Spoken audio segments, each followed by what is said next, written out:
Good evening, everyone, and welcome to the Author's Quill. Or good afternoon, good morning, wherever you happen to be on our big beautiful planet. I know for John, it's barely past lunchtime out there, man. Them LA people lazy, man. 1 o'clock, and they're just leisurely out there hanging out. It's 3 o'clock in the afternoon for me. For my partners out east, it's And 4. Lance, you're 4 o'clock? 4 o'clock, Ryan. Yep. Yeah, so Yeah. he's out 4, and half our listening audience it's what 10 o'clock or later. So welcome to all our friends in Europe. I know it's what 10 p.m. in London right now. So, or no, I'm sorry, 9 p.m. in London right now, which is kind of early for us broadcasting over there. I hope y'all enjoy the show. Lance, how you been, man? I'm doing really well. Life's treating you like it's supposed to. Yes. Yep. How's the writing going? And how's your writing going? It's going well. I've had a number of short story publications since the last time we talked. I've got a new thing coming out soon. Yeah, life is good. That's always a plus, man. Do you have any novels coming out? Working on a novel. I've got a novelette coming out. Good. It's a short piece, but I'm publishing Like it. 40,000 or so? No, more like it's really short, like 12,000. So I'm publishing it as a standalone, and It's sort of like it's going to be like a stocking stuffer book. Although I imagine most of the sales will be ebook, but it'll be available paperback as well. Them damn ebook sales are growing every week, man. They're just growing and growing. Yep, absolutely. Couldn't get my wife to read one though. She wants a book.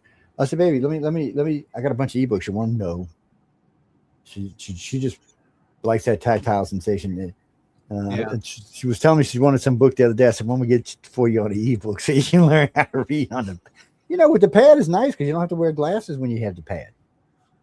Well, I like reading on the Kindle specifically because I can look up a word right away as I'm reading, because I won't go past the word I don't understand. And so as I'm reading it, then I just highlight it and I can look it up and then I can keep on reading. Yeah, I noticed the Apple Pad does that when I'm reading. Yeah, if the Kindle device does that, which is really nice. Well, and the screen is nice too. It's not like, for those who haven't used one, it's not the same as reading a computer screen. Yeah, because this is the one I'm usually reading on right here. So, well, an iPad, yeah. That's a.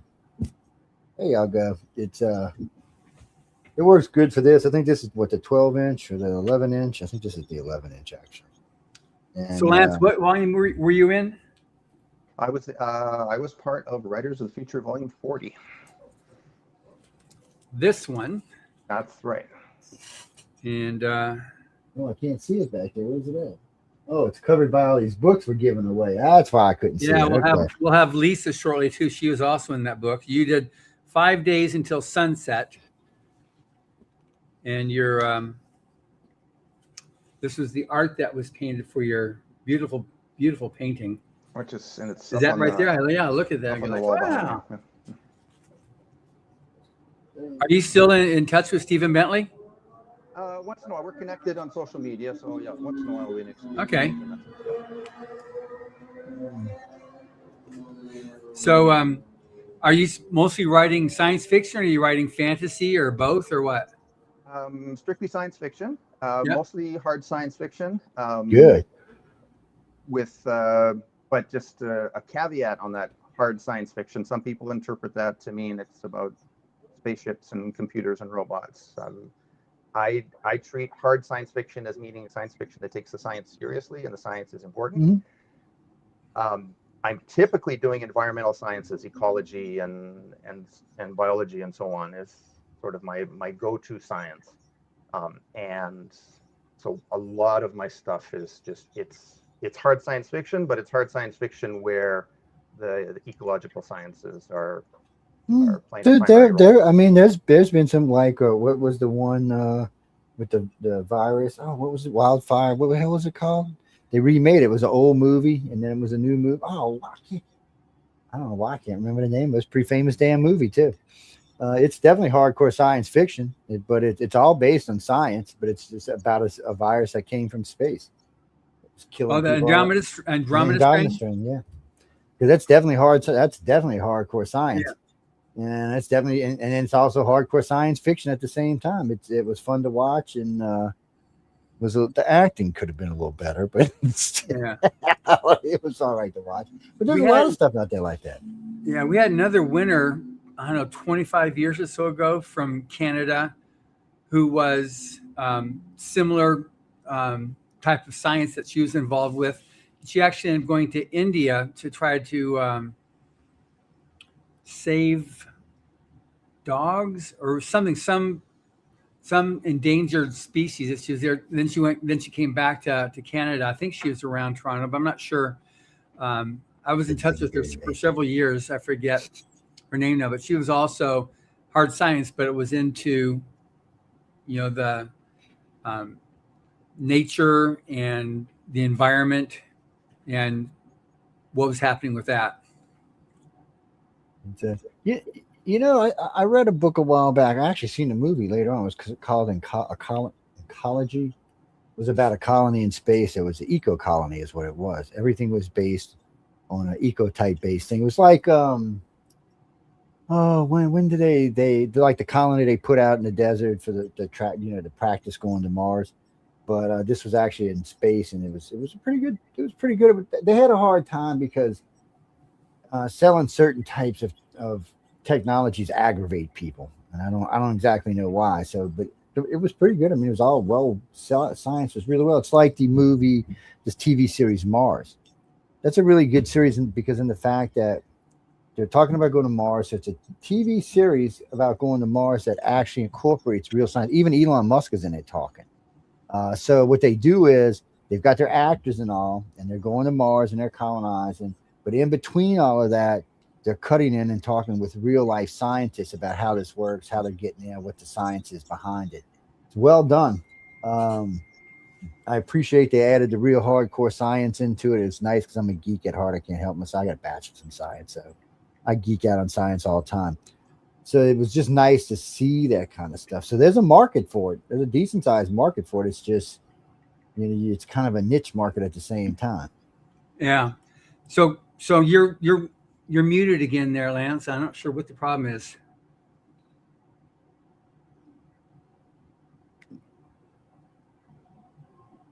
Yeah, he's definitely muted. The button says mute. Oh, can you try unmuting it? All right, can you hear me now? Yeah. There we go. Yeah, no, it keeps cutting out my mic once in a while. But I was just going to say that was one of the best science fiction series that I've seen on any of the streaming platforms in the past few years. What, Mars? Mars, yeah, it was. Yes, it was good. It was very realistic. Yeah, I mean, they took a couple liberties here and there with the acting, but I was fine with all that, and I like the fact that they included the Russians and the Chinese in it later on. It was well done, and it's funny because a lot of times you can only get the first half. You got to pay for the second half on a lot of streams now. I guess once they get you watching it, but I don't know. I caught it when it first came out, and I was like, wow, well, this was interesting. And then I caught it again, and so I enjoyed it. And I enjoyed it because it wasn't pushing anything we don't have now. All the technologies they're using to go to Mars, we already possess. We're just refining them now. So it was just, I appreciated it, and it showed you it's going to be hard when we get there. Of course, Elon's cheating now. He's going to send 5,000 robots in every month. It's going to be robot world before we get there. Still. So Lance, Carmen texted me saying at some point to ask you to talk about your coffee shop tour. Oh, okay. Sure. So that was You're quiet again. Yeah, you're getting low.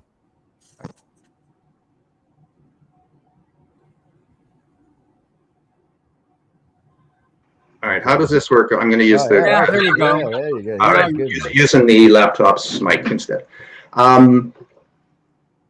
I live in the city of Thunder Bay, which is a small city of only 105,000 people, but it has the corner of my street here on Hollywood and right in front of me. That's the population of the street corner I'm at. But Thunder Bay has a surprising number of independent coffee shops. And so I set myself a goal of doing some writing in every coffee shop in the city. And I started, and then friends, especially friends in the writing community here, which Thunder Bay has a wonderful, vibrant community of writers. they started telling me about other coffee shops that I didn't know. And so they're adding to my list, and I thought, okay, I was supposed to visit all of them by the 31st of March, 2026, and these guys keep adding more to my list, and I'm never going to be able to reach this goal. So I had to go to coffee shops twice every weekend instead of just once. Friends started joining me. We were posting on social media from all of our trips, and yeah, it was a great opportunity for introvert writers to get together, and we socialized for 5 or 10 minutes, and then, okay, that's enough socializing for me as an introvert. Now let's open up our laptops or our notebooks and we can do some writing together. Oh, man.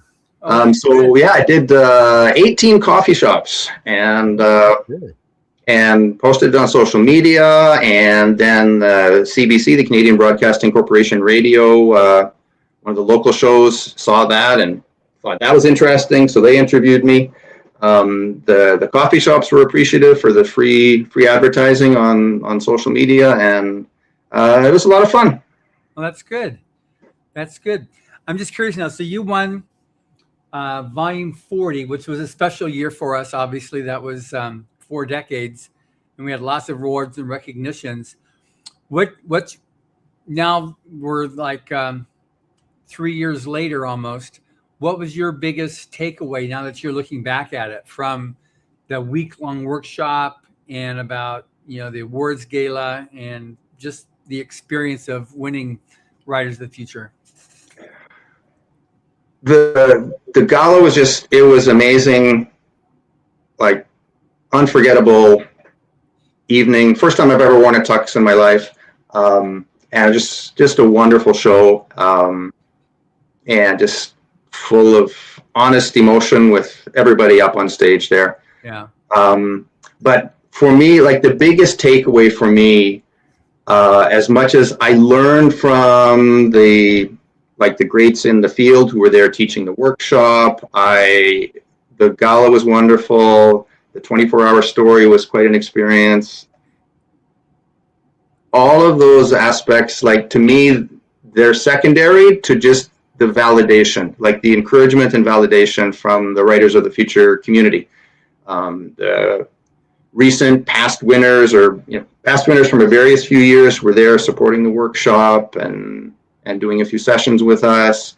The pro writers encouraging us, just that vote of confidence that tells your imposter syndrome, no, you know what you're doing. You're a good writer, and keep going.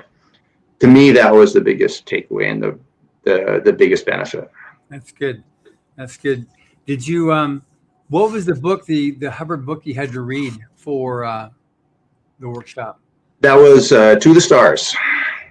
So, that's one of my favorite ones. That one's it's just gritty. It's and when we released it in early 2000s, Entertainment Weekly said it's as strong now as it was when it was first written in 1950. What was your take on that story? Because you're hard sci-fi. Yeah, well, so it was really impressive how thoroughly and accurately he built the story around the actual science. Back when this was just a few years or a couple decades after Einstein's theories, and there's been experience since then of communicating that and understanding the implication. Okay, what does E equals MC squared mean, and the speed of light is the maximum speed, and what does that really mean? And we've learned how to communicate that. So I think people who are interested, who are nerdy like me, understand that better than would have been the case in 1940 or 1950. Yeah. And yet, he understood that science and built it accurately into the story. So that was one impressive thing about that story. It was an entertaining story, but I'll tell you something is one thing I've seen in Hubbard's writing is that the prose, it's just effortless prose. It's for the reader's experience, reading it is just so easy. Reading that and then reading some other stuff that's not so good or more modern, and I'm stumbling, and people are twisting their sentences in different directions, and his was just flowed that I didn't have to pay. I didn't remember that I was reading most of the time. So just that the craft of putting together sentences, in fact, was just special. Yeah. Yeah, good. Did you do the that free online course that Emily created? Yes. Yeah. Where we had Tim Powers and Scott Card and Dave Wolverton, and we've now added a few more videos from 3 other judges since then.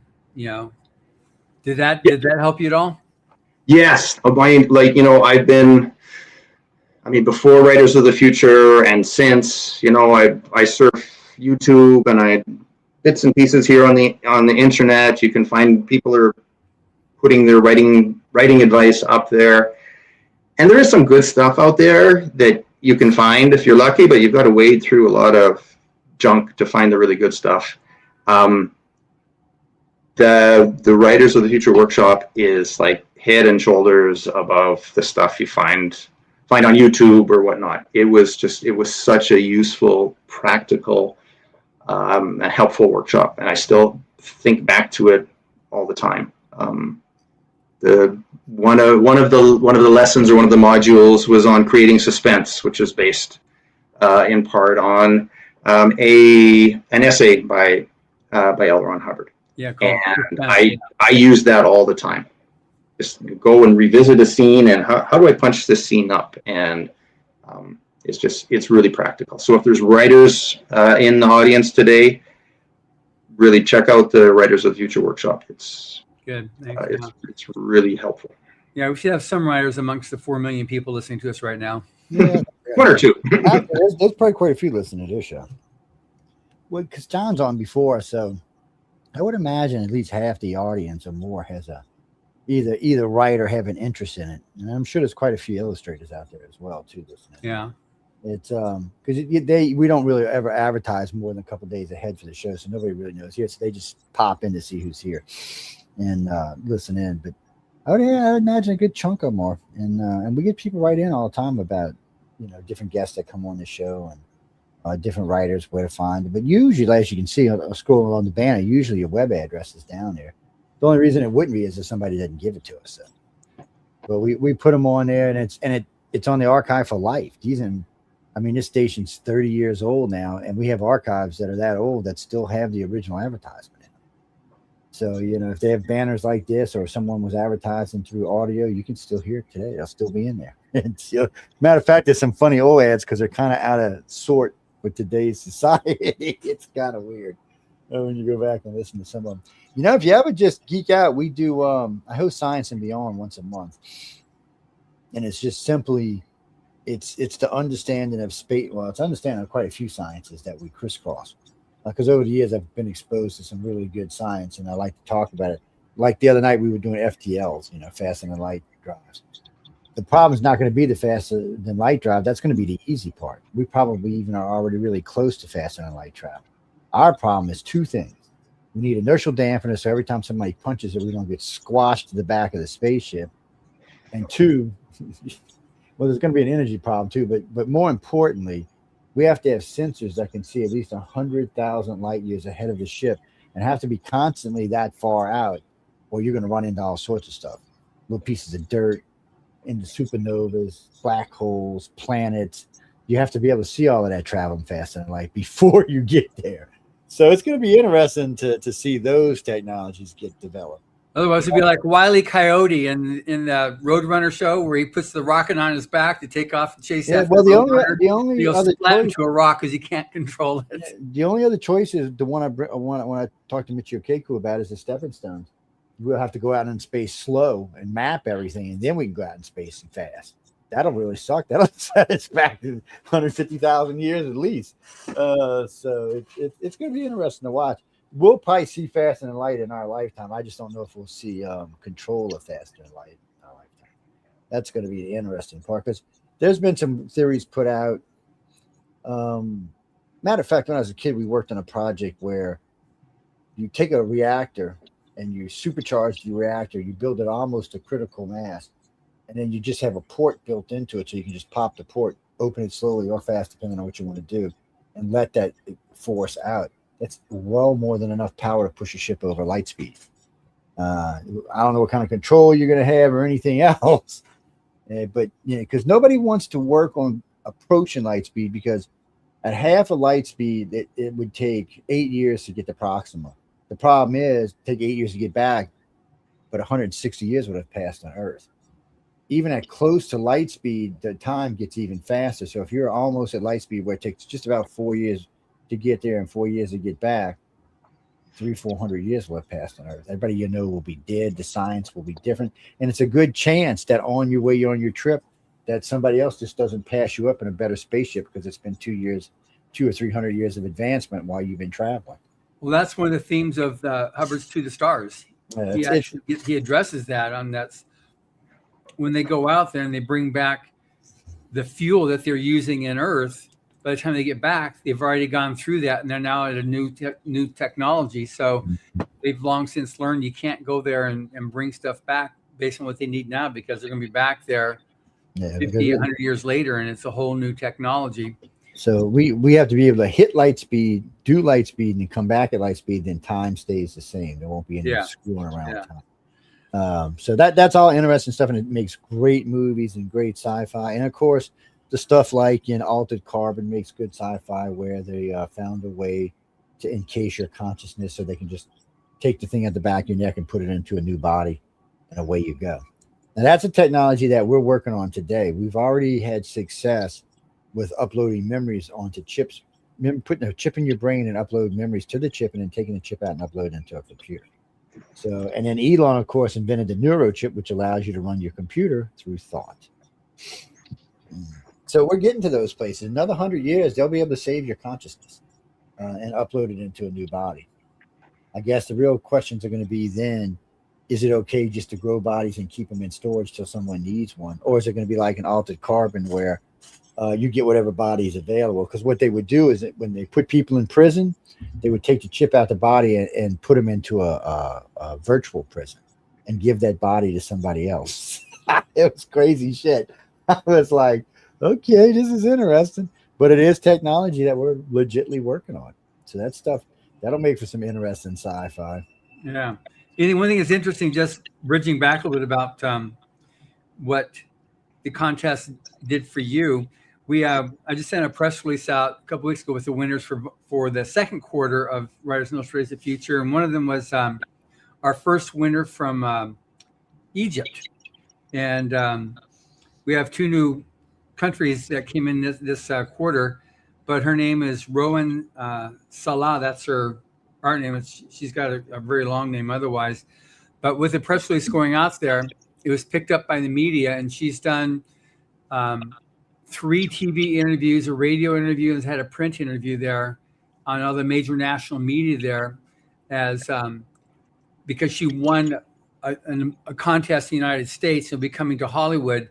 It's a very big deal, like it was for you up there from Canada.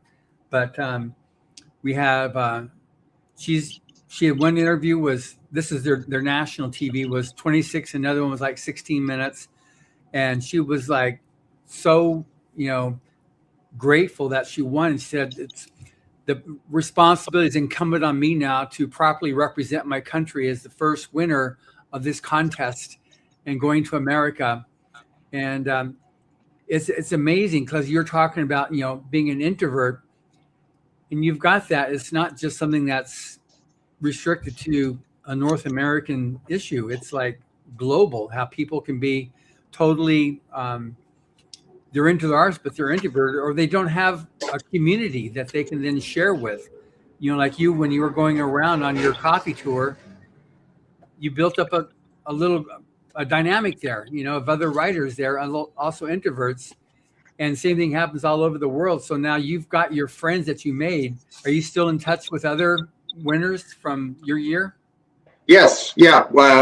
So the winners from various volumes have a Discord. So the volume 40 winners have a Discord, and then a collection of all the winners have another Discord. So we're in touch and sharing information and keeping each other up to date and so on. Yeah, that's cool. I just saw a press release on what was his name? Let's see. I just downloaded his book. It was sent to me by his publicist. He's it was a winner from volume 38, I think it was, and he won. He was a Rise of the Future. He just published his first book, and so it's a. So I wrote to him and said, would you like to be a guest on the podcast and to be on this show? Rustin Lovewell, that's his name, so he sent me his book, and because that's one of the things I like doing is when winners publish novels, to invite them on as a guest to the podcast and get them also onto this show here, because we'll talk about your this novella this novelette that you wrote. Is that published now, or is it soon to come out? Soon to come out. I think it goes on sale in about 2 weeks, and for pre-order, and the publication date is September 10th. So is it available now for pre-order? Not yet. It'll be available in probably about 2 weeks from now.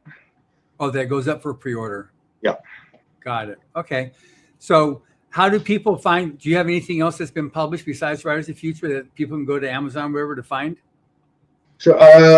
So I've been part of a couple other, another anthology, Think Weirder. I don't know if you guys can see that. Think Weirder, the year's best science fiction ideas. I had a short story published in that. That's available on Amazon. If people go to my website, they can subscribe to my newsletter and be updated about the novelette that's coming out soon. Good. So what's your website? LanceRobinsonWriter.com. Okay, LanceRobinsonWriter.com. All one word. There we go. It's on the strip there. LanceRobinsonWriter.com. Okay, good. Yeah. Great. One other little celebration. I also had a short story published in Science Fiction World. Science Fiction World is the largest science fiction magazine in China, and they saw one of my stories published in Analog magazine, liked it, and said, "Hey, we want to translate your story." And yes, you should say thank you, Joe. China was anti-paranormal when we went there. So, matter of fact, we were, as far as I understand, we are the first paranormal server to ever be asked to be in China ever. They were putting people in jail in China for writing paranormal stories. Matter of fact, there's a famous girl. She's a writer. She's an author. She lives in the United States now. She's a very famous author. She went to jail twice in China for writing stories about ghosts and aliens. Twice she went to prison. But somewhere along the line, I guess they realized there was some type of big demand for it, because they asked us. We were in Hong Kong when it went back to China. We were already in Hong Kong broadcasting. And the People's Republic of China contacted me directly and said, "Hey, look, we want to bring you in. We're going to supply the servers in 12 cities and allow full content as long as you don't talk about," which I forget his name, who was the leader at the time. Wasn't Xi Jinping, it was somebody else. And he said, as long as you don't say anything nasty about him, you can talk about anything else you want. We don't care. And we've been there ever since. But as far as I know, because I got a lot of friends in China and a lot have moved to the United States, they said there was no paranormal TV or radio until we were there. They said there was just none of it. She said they frowned on it. They didn't like it. Even though it's deep in their culture, the communist government did not like it. So now it's different now. But I tell you too, I was in Hong Kong pre-China, and I was been in Hong Kong since China. It ain't the same place. Still beautiful, still busy, but it's not the same city. It's definitely different. It's a shame. It's definitely different. Jimmy, China's cool. I mean, as long as they don't blow nothing up, I'm fine with China. I'm good. So now, Lance, when you do your story, because you hard science, so how do you do your research for it to make it so you've got the real science to hang your hat on, and then it makes it easier for people to suspend disbelief when you go into your fiction? So, I mean, a lot of it I'm basing on my own scientific background. I'm a scientist in my day job, so a lot of what I do is it's based on ecological sciences, ecology, biology, wildlife biology, and what have you. So some of it I'm drawing on my own stuff, but I'll go to scientific journals and I'll search up there's some some idea or topic I have, or something I've heard in some science that I know a little bit about, or not too much, I'll go and look things up and try and make sense of it. I draw on people as well. So, there's a colleague I work with who's a forester and deals with fungi in the forest floors, and I had some questions about fungi because I was working that into a story. So talk to him. So drawing on experts, doing my own research through the internet and academic journals, and what have you. I get. Do you use generative AI as part of your research? And if so, how do you know? Because I've seen when I've done looked up just to check it myself, my own test on it, it's not always correct data, and so you have to validate what's coming up as data. So it's hard to avoid now because they're more and more, the AI is baked into the search engines. Yeah. And so, what I will do is I'll click through and I'll find the original sources that, at least in Google, for example, when they give an AI answer, they will highlight some of their sources. I'll go and look those up. But a lot of the research I do just bypasses that completely and goes straight to scientific journals. I get it. Okay, so what's the most outrageous stretch of credibility that you've written into a story that? Wow.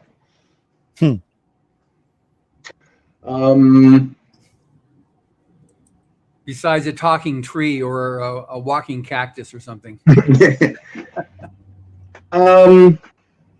Lately, I've been trying to make things really grounded. So, a lot of what I've been writing lately is near future. It's set 5 minutes from now. So there's not a whole lot of fantastical speculation. I'm stalling here as I think of an actual answer to your question.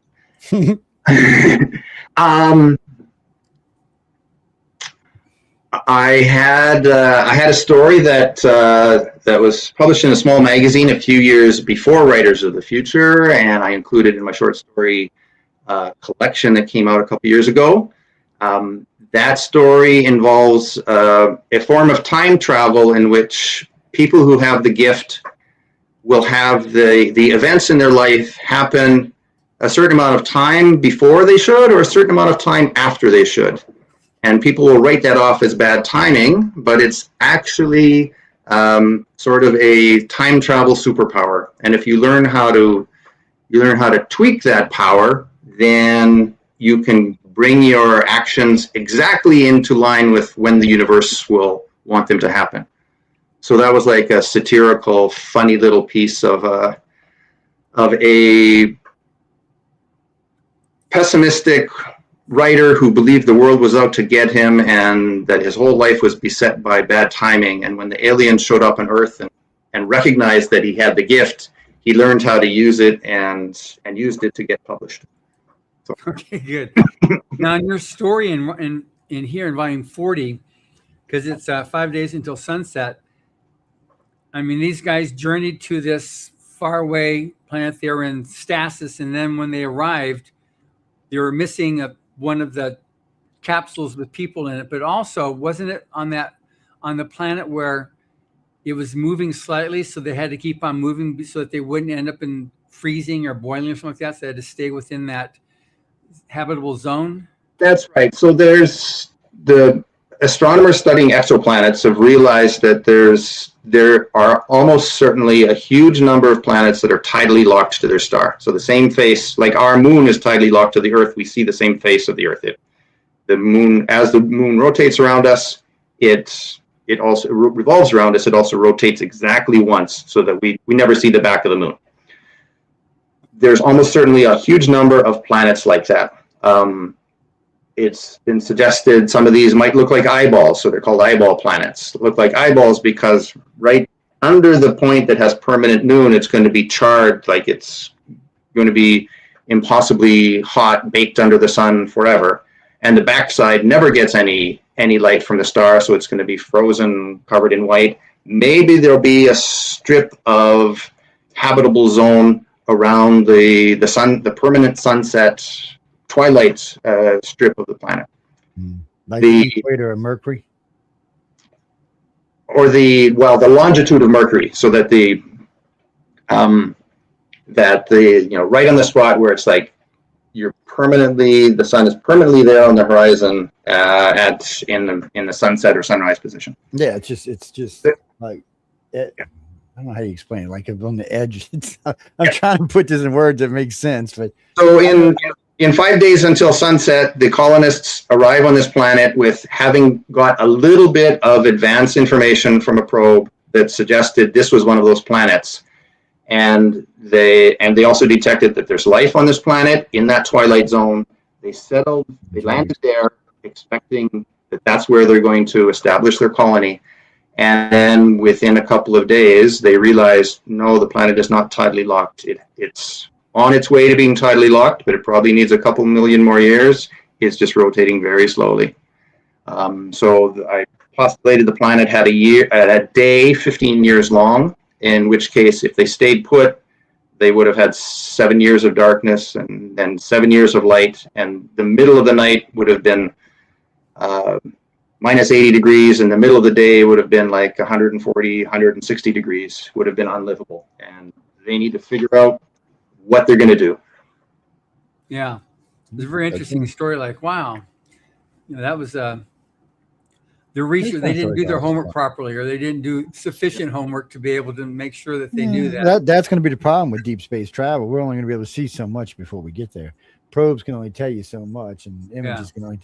Recently we're pretty sure we found life on other planets just recently, and we found liquid water on Mars just the other day, and we're finding stuff all the time. But the problem is, there's so much stuff we're not finding. I think that's what's going to be the issue.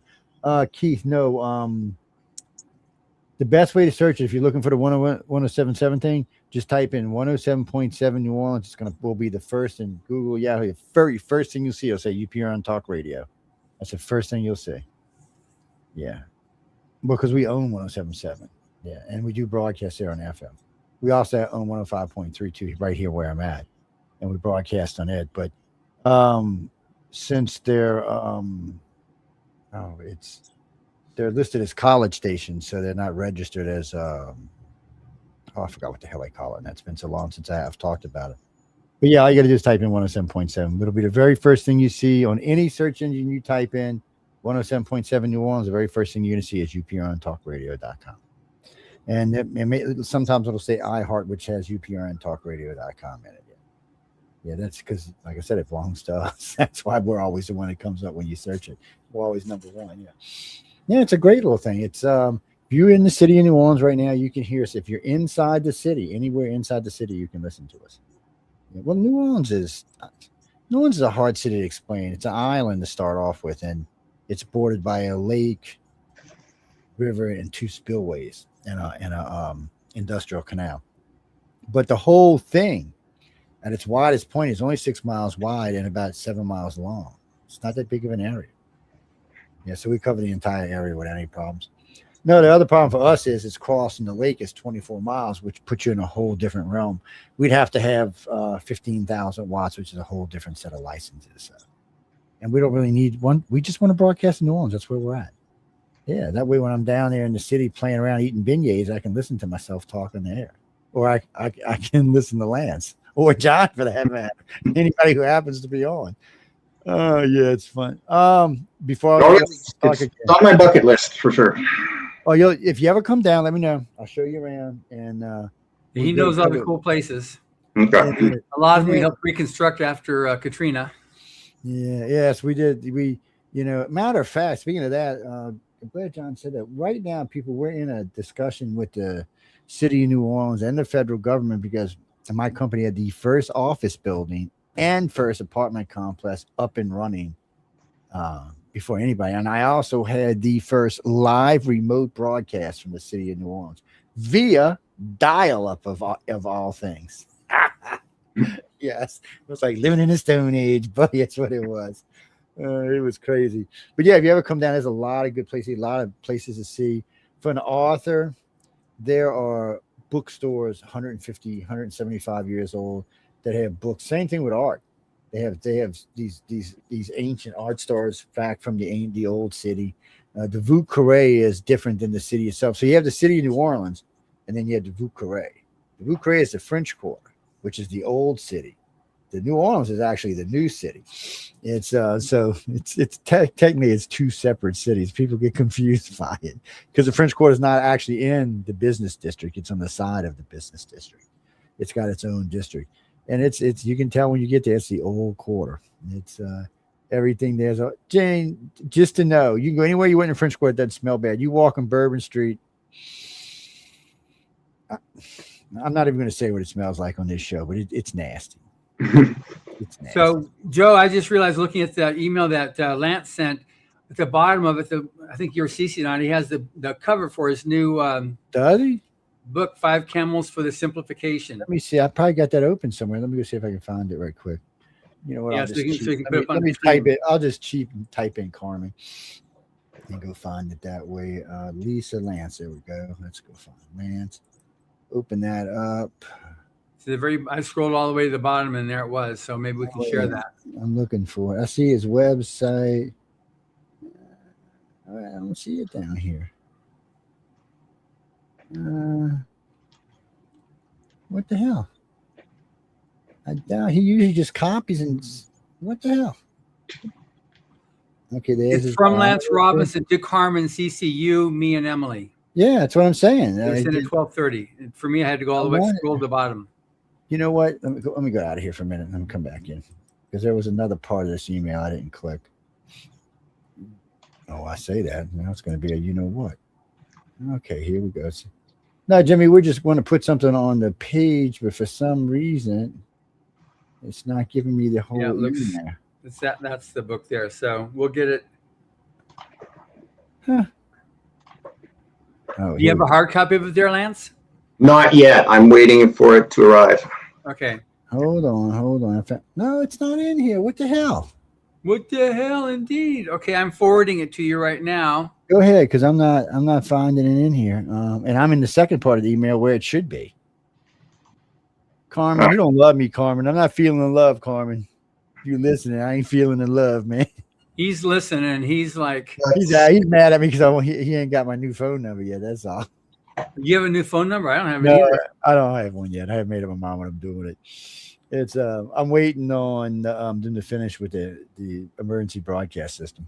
Yeah, Joe's handled getting too many phone calls. He just got rid of his phone, so now there's no phone. Well, now I found it. AT&T owes me money, so that's going to be a big nasty fight is what that's going to be. But anyway, so you got the email now. Okay, let me go find John. Well, as you're looking for it, so let me give a little spiel on 5 Camels for the Simplification. There it is. So I lived in Kenya for 8 years, and that was in my previous life, my research job, where I was working a lot with nomadic herders and dealing with rangeland ecosystems. So, grasslands and savannas and so on. And I guess that comes together with the doom and gloom that we hear about how human beings are treating the environment and the mess we're making of the world. And I guess there's a lot of people, me included, who get kind of depressed sometimes that we don't seem to want to take care of this lovely planet we've been given. 5 Camels for the Simplification is set in Kenya. There we go. Dealing with rangeland ecosystems and collapsing ecosystems and people trying to hold things together. And the main character is a guy with a daughter who's worried about what kind of world his daughter is going to inherit from him, and he's working to forestall some big collapse or simplification in how the world is organized. Wow! So this is a novel that you said this is the one that's like 12,000 or 14,000, something like that. Yeah. So it's a little bit longer than a typical short story, but yeah, publishing it as a little stocking stuffer book or as an ebook. Okay. So is it fiction or nonfiction? Fiction. But like a lot of my stuff, it's very hard science fiction set in the near future. Tries to draw pretty faithfully on biology and ecological sciences. Jesse, what are you talking about? No climate change. I believe in climate change. Well, because where I live, I don't want them screwing with climate change. Yeah, no, so let me put it this way. For me, I live in a deep, deep south. I mean, you can't even get any further south I do without going across the Gulf of Mexico. So, Jesus, Gulf of what? Gulf of America. For us, Okay, good. I apologize, people. Don't hate me. Don't hate me. Come on, people been calling that for 50 years. Give me a break. Anyway, it's actually, we got 1.5 feet of snow last year or this year for January. I've never seen more than 2 inches of snow in the South ever in all my life living here. And my first year buying this house, we had 16-inch icicles hanging off this house. Our summer temperatures have dropped by almost 7 degrees. Let me tell you what, when it's 100 degrees with 100% humidity, that 7 degrees makes a freaking big difference. We're actually happy with climate change down here. Oh, yes, the entire southern part of the country is like, don't F with it, man. Leave it. We're sorry for you Yankees, you're going to burn, but we're actually quite happy with it. Yeah, well, because what's happened around the world is, see, they used to always tell us, oh, we're going to die when the planet gets warmer. That's not true. It's going to become more lush like it was when the dinosaurs were here. And it's already starting to see that. We're starting to see desert areas starting to green now, which we haven't seen in the last 5,000 years. So it's interesting to see these things, and we're starting to see jungles get lusher. So it's almost like Mother Nature saying, you ain't going to fix it. I'm going to fix it, even if I have to run you suckers off my planet. It's like, you never know. A guy might decide to evict his people. Y'all better chill. That's all I got to say about it. That's what you ought to write, Lance. A book when Gaia says, go back to Mars where you came from, you idiots. Well, in fact, it's funny you mentioned that, because the novel I'm working on now is toying with the Gaia hypothesis. So excellent. Do a little twist on the Gaia hypothesis. I'll give you a little information for it then. So the human biological clock's optimal temperature to work in is 73 degrees Fahrenheit. You're not going to find that on Earth. You would have found it on Mars 55 million years ago. But more importantly, your biological clock is not set to the 23 3/4 hour day on Earth. It's set to the 24 1/4 hour day on Mars. And that's a fact. So people need to ask themselves, how come our body is designed for a planet we're not from? We're from Earth. So our biological clock should be set to this planet, not to the other one. No, well, that's what my theory is. We didn't colonize Earth from Mars until we discovered coffee here. Once we discovered coffee, we realized our colonization of Earth will be okay. I like that idea. That's a good one. I'd colonize for coffee. I'm just telling y'all, man. Shit, I think there was wars for over coffee back in the day. Oh man, that's a good premise there.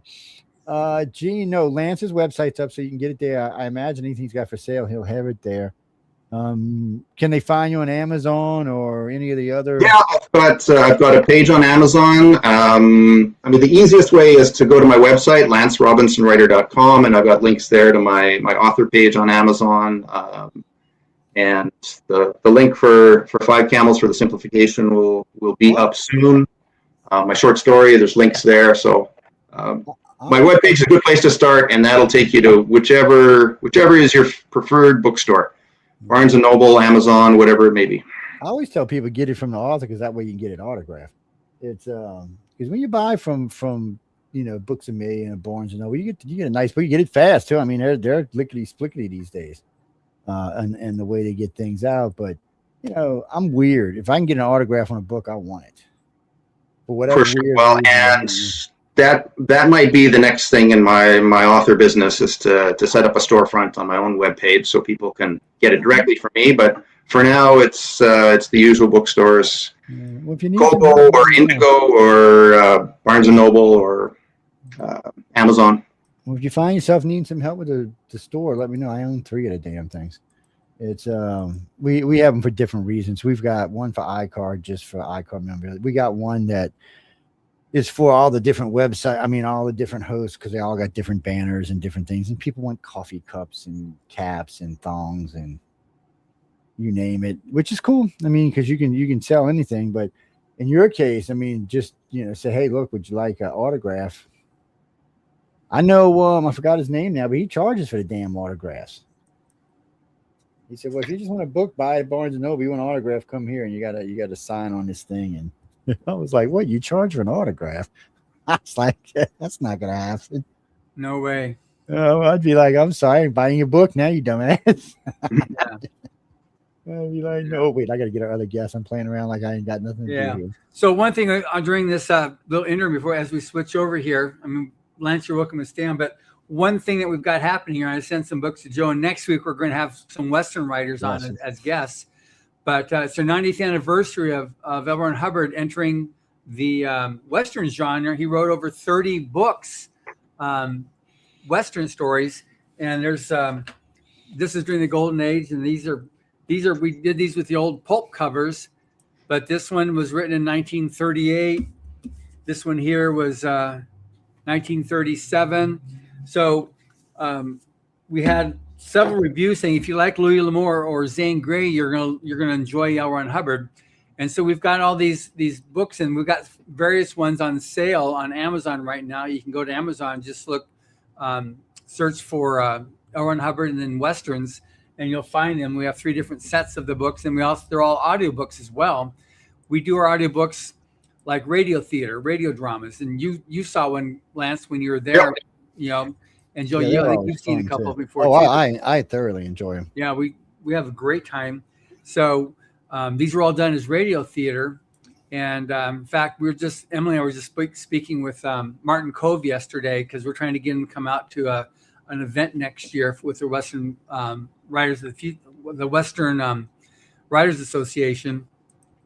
He's the guy that does the Cobra Kai, and he was the original Karate Kid. But he's done lots of Westerns, and he did some of our Western audiobooks. And so he's like Mr. Cowboy, and he's does all kinds of stuff. So he's in some of our audiobooks as well, acting. And so they're great stories. And if you like Westerns, it's a bit of a change of direction from hard science fiction and fantasy. But it's interesting how, because we had the executive director of Western Writers of America a couple of weeks ago, we flew him in to speak at an event, and he said one thing is interesting. What the hell? Oh, well, Lance, sorry. Well, something went weird. Something went squirrely there.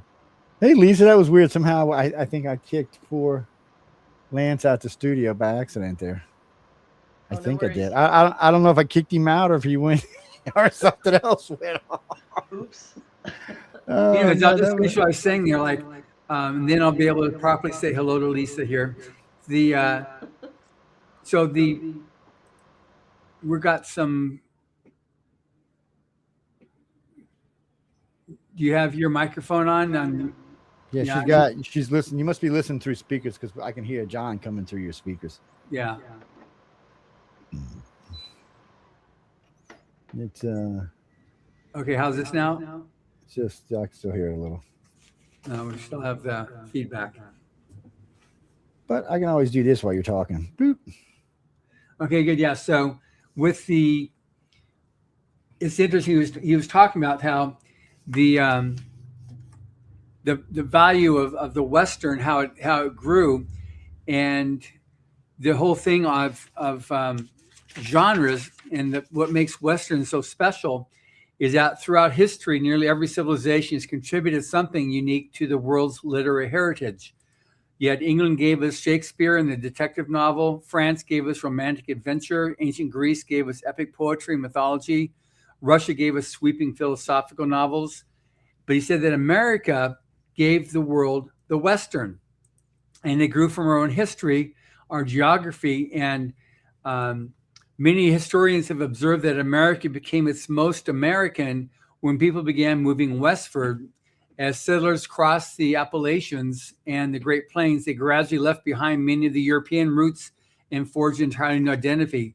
The clothing changed, the language changed, the food changed, music changed, and the stories changed. And the American frontier provided the background for a lot of storytelling, which became the American Western. And that's something that became very popular in Europe and the UK, because there's a whole different type of story that as people had to the American frontier demanded something different from those who settled it. Success depended less upon social status and more upon personal character. Hard work mattered, resourcefulness mattered, courage mattered. One's reputation often rested not upon wealth, but upon honesty and reliability. And so those values found their way into the literature.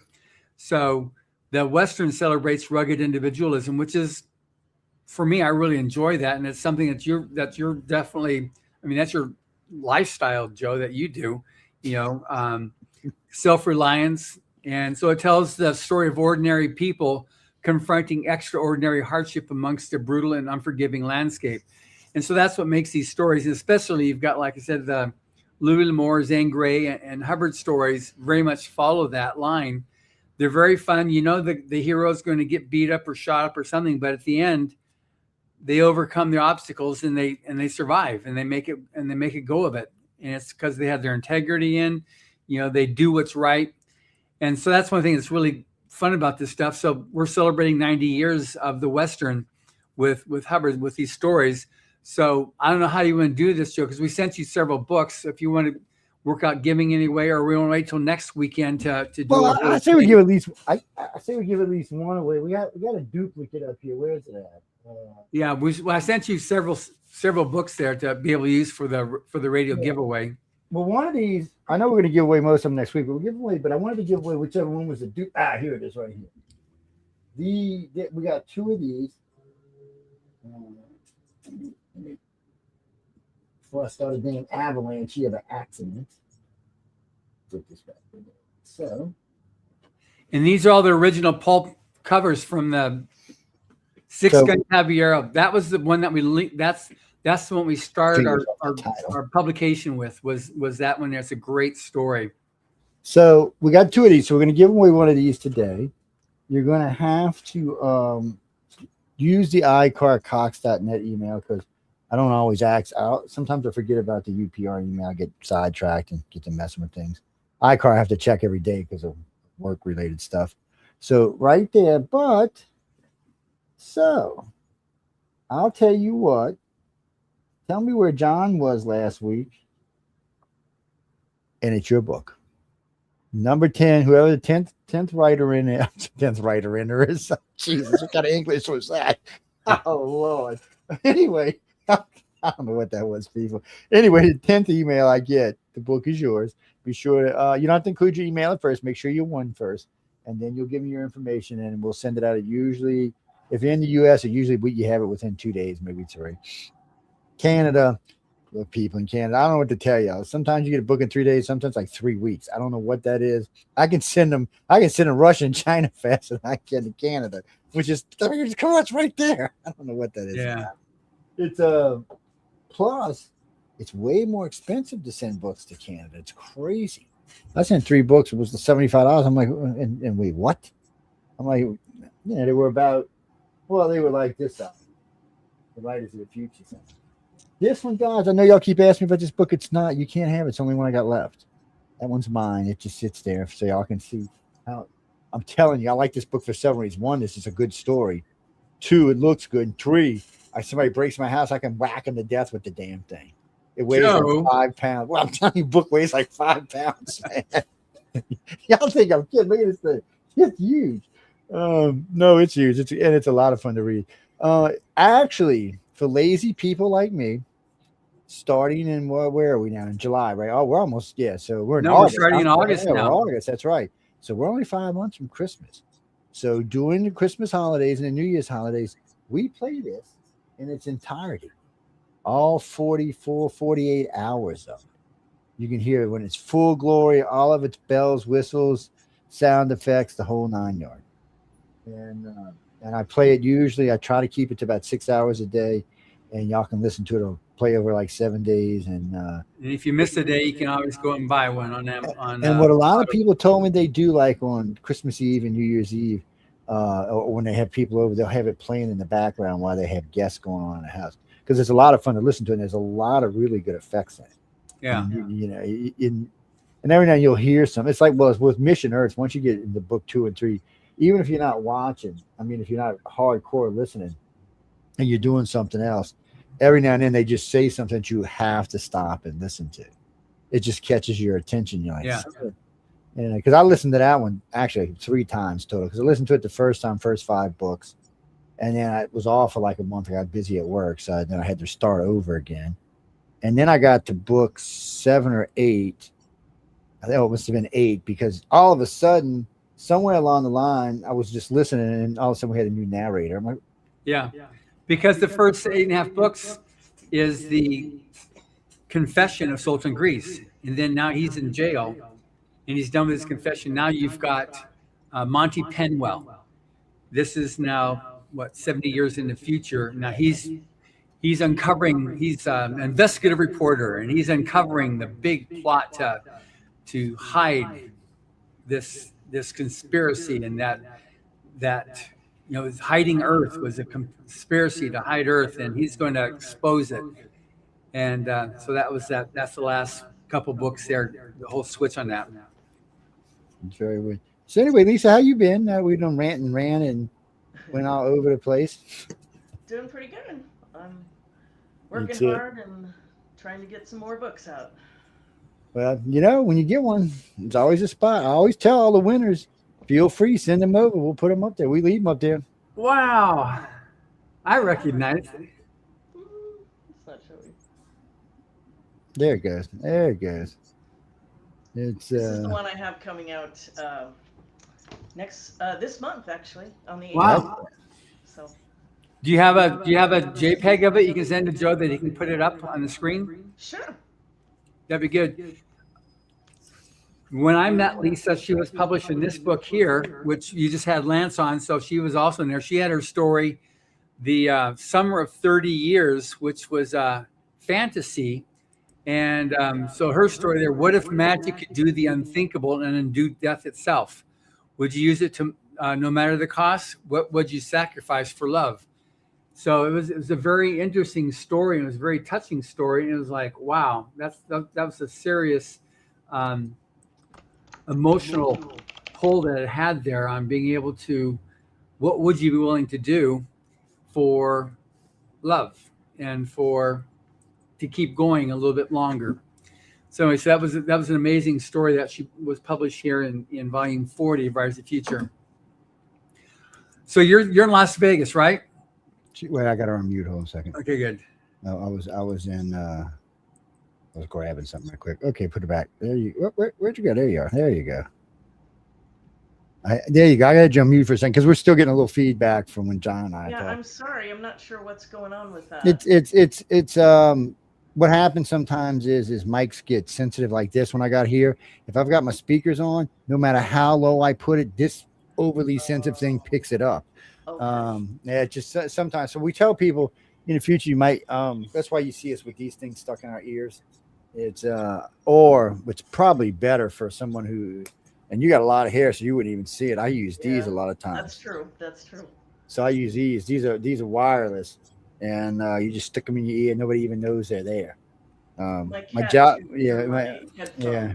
Wire, so yeah, that's I see. I got this, so I can't actually wear headphones. It always gets, if I put a set of headphones on, when I go to take them off, somehow or another, it's done tangled itself in there, and I got near the hair you do. So, I mean, it's always tangled in there somehow.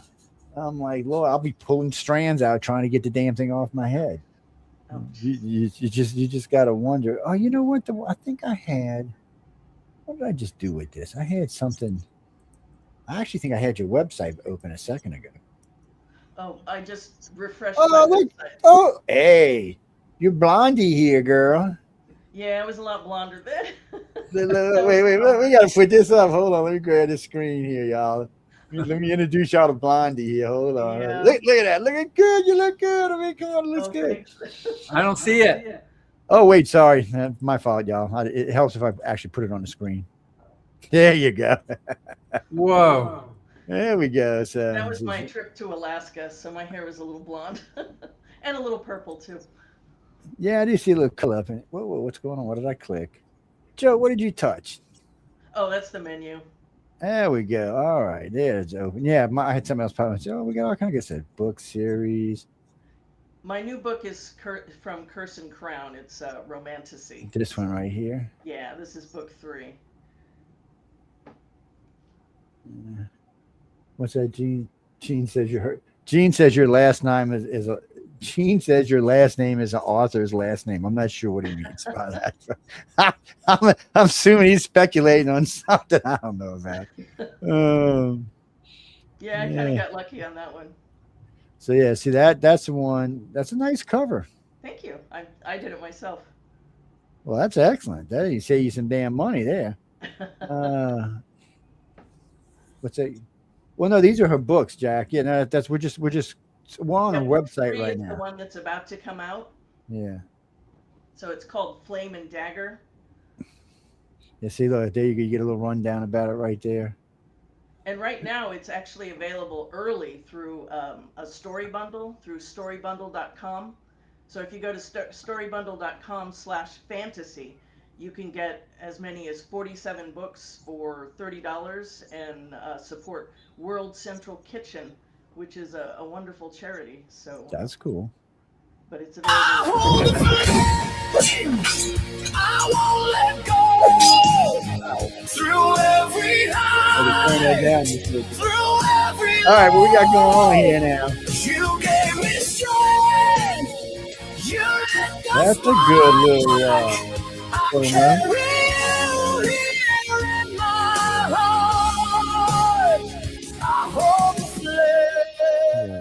I gotta watch when I'm just touching buttons randomly, though. Yeah, I did that trailer for it, so.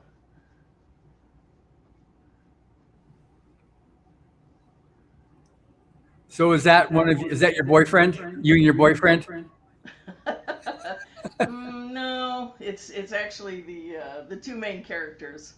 I'm a big DAZ 3D user, so I rendered the characters, and then I used some animation tools to create that little video in Premiere Pro. So, Joe, I was asking if that was her and her boyfriend. She said no. You sure now? Come on. With them knives, I'll be getting a little nervous now, man. No, Jess, you can go right to our website and check it out. Yeah, it's scrolling across the bottom there. There you go. Yeah. Now, when you were out here like 3 years, it's been 3 years now almost that you. Wow, time flies. It does indeed. Damn. So you've been pumping out a lot of books there. So just curious now. So for yourself, looking back over Volume 40 coming out, that workshop week, the awards event, everything that happened. What do you most remember as biggest takeaway from that week out here in Hollywood? My biggest takeaway from that week was basically the professionalism and the don't quit mantra. No matter how difficult things get, sometimes they just get difficult as a writer, and it really gave me that confidence in my own work to keep going, because sometimes it's a lonely, difficult business, but you just got to keep sitting down at the keyboard and just telling yourself that I've got another story to tell, and I'm not afraid to tell it. So yeah. Now the book that you were sent to read as part of the workshop was To the Stars. We just had Lance on, and he specializes in hard sci-fi, and you're fantasy. So more or less, I do have a science fiction series, but I don't write a lot of science fiction. So what was your take on the book? I love that book. I didn't know if it would hold up because of the time period, and there are pieces of it that would benefit from being updated, but you have to read it in its context and in the time period. But I just loved it. I thought it was a wonderful, almost that pirate take, and how he gets shanghaied, and he eventually rises to, he's an ordinary guy, and he just rises from the hardship and the pain that he goes through, and he owns it. And I still think it's a relevant story for this time. So I love it. Yeah. When Entertainment Weekly reviewed it a few years ago, they said the science is as valid now as it was when you wrote it originally back in 1950. That the science hasn't changed. Yeah. I didn't have any trouble reading it, and you know, I didn't get stopped a lot. I mean, there were a few details, and that's expected, but they're not hard stops. They're just like, oh yeah, I guess today we would call that something else, but Yeah. you know, it still holds up. Yeah. Yeah. So we're talking about To the Stars by Owen Hubbard. It's every year the judges have the winners read a book so we can have a practical example of what the essays that they study, you know, how they actually apply, you know, on writing um, suspense and dialogue and these different things that you need to learn. So these are practical examples of how it works. And Hubbard was really good with that. And our judges really respect his dialogue and suspense and creating And story. his authenticity, that's one of the things that from the essays that I really liked, that um, you know, there's a certain amount of research that you have to do whenever you write anything, because Mhm. when I go into something, I may not be an expert or even familiar with something, whether it's a medieval medicine or just some other science, or just a city that I might be going to that I don't know anything about. And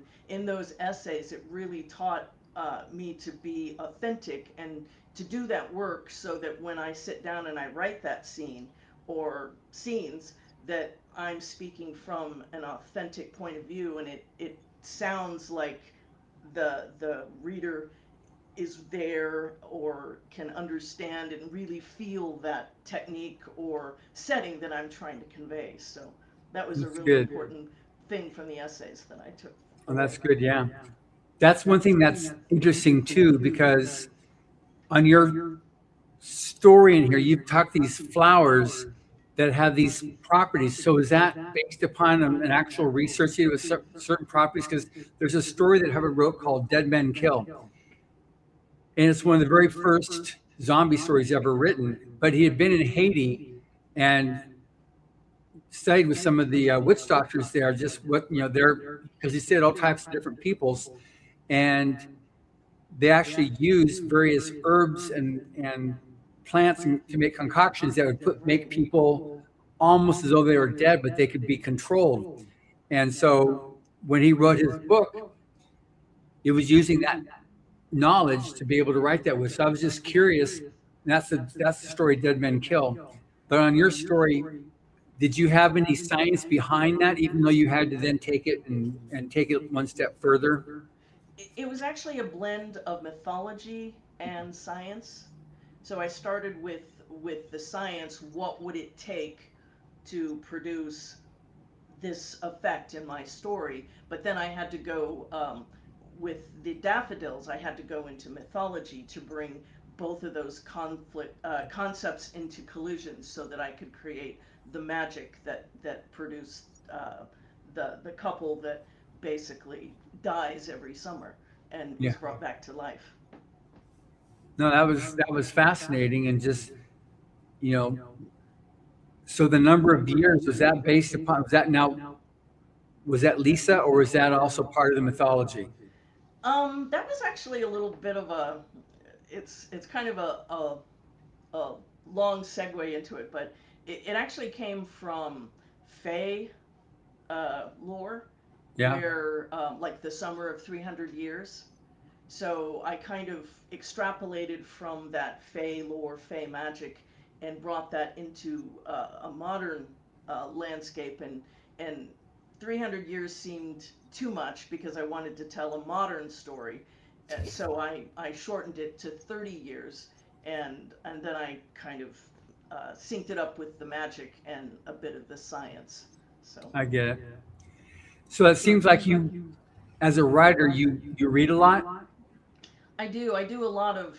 I like to read nonfiction things because I never know what's going to spark an idea for me, and I need two really opposite ideas to actually collide, and that gives me that kind of that moment of frisson where I go, ooh, that would be a really cool story. And so I'll just go explore it and see what I can discover, and then if it works, then I continue with it. But I always look for that moment of frisson and collision. I get it. So now, because you ever use, like with fantasy, and then you've got romantasy. So you tend to go mostly towards the fantasy side and romantasy and The romantasy is a little bit new. I took a master class in a romantasy back in November, and it kind of gave me a little bit more of a mythic perspective on taking a story where the romance and the fantasy can't be separated, of course. That's kind of how I've always approached it. But there's really mythic archetypes, character archetypes. There are wounds. There are the wound will produce a kind of a misbelief in the character where because they are wounded, they feel they come to an incorrect conclusion about who they are, and that becomes a survival behavior that that kind of drives the story. And so it's been really interesting with romantasy to bring the two characters on the stage and then look at those wounds, see those survival behaviors, and see how they collide. So that's been a really interesting approach to, and that's what I use to produce my romantasy. It reminds me of that story. Oh my name went right out of my head. So the woman was what was it? A hawk at night. Oh, And Lady the man, Hawk. yeah, and Lady the Hawk. man, Oh, I yeah, love and the that. man That's was a my wolf in the favorite movie. daytime. Yeah, it was a great story.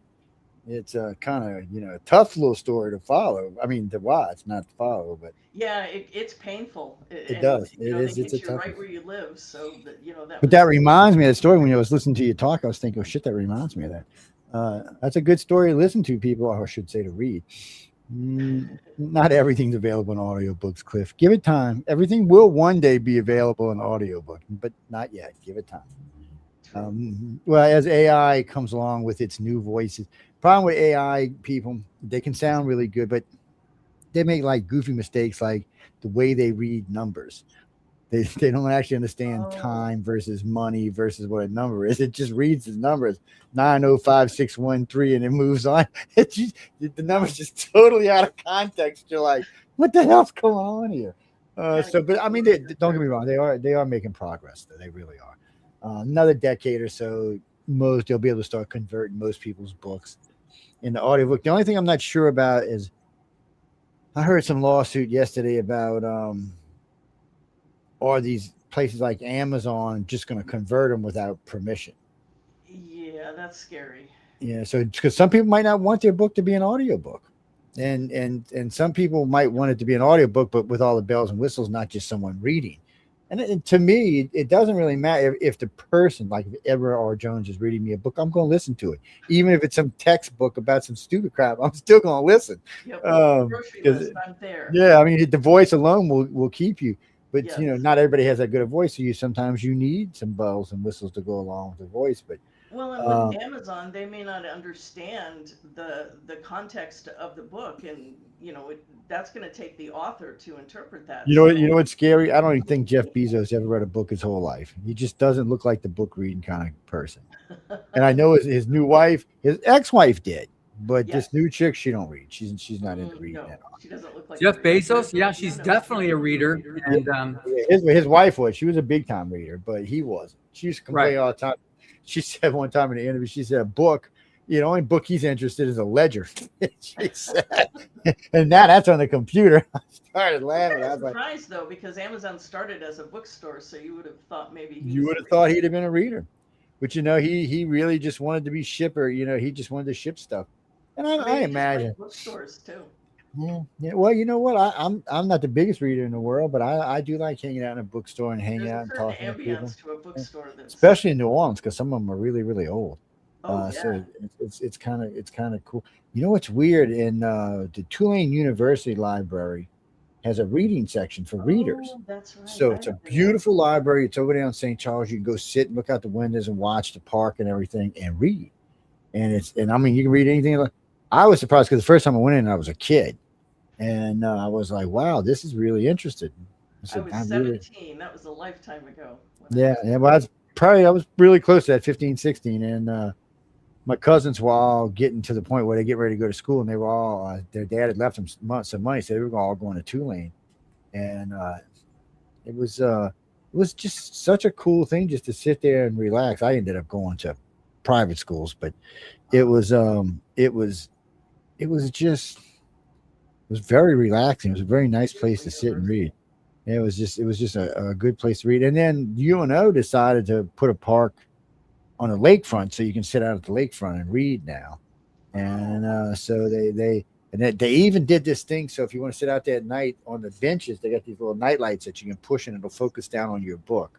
It's got like a little thing that comes down. Yeah. I mean, Louisiana, Mississippi are trying to bring literacy back.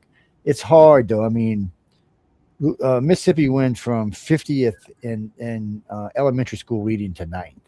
So they're making headway, but they're still, when you get into into high school, Yeah. they're probably still like 48th.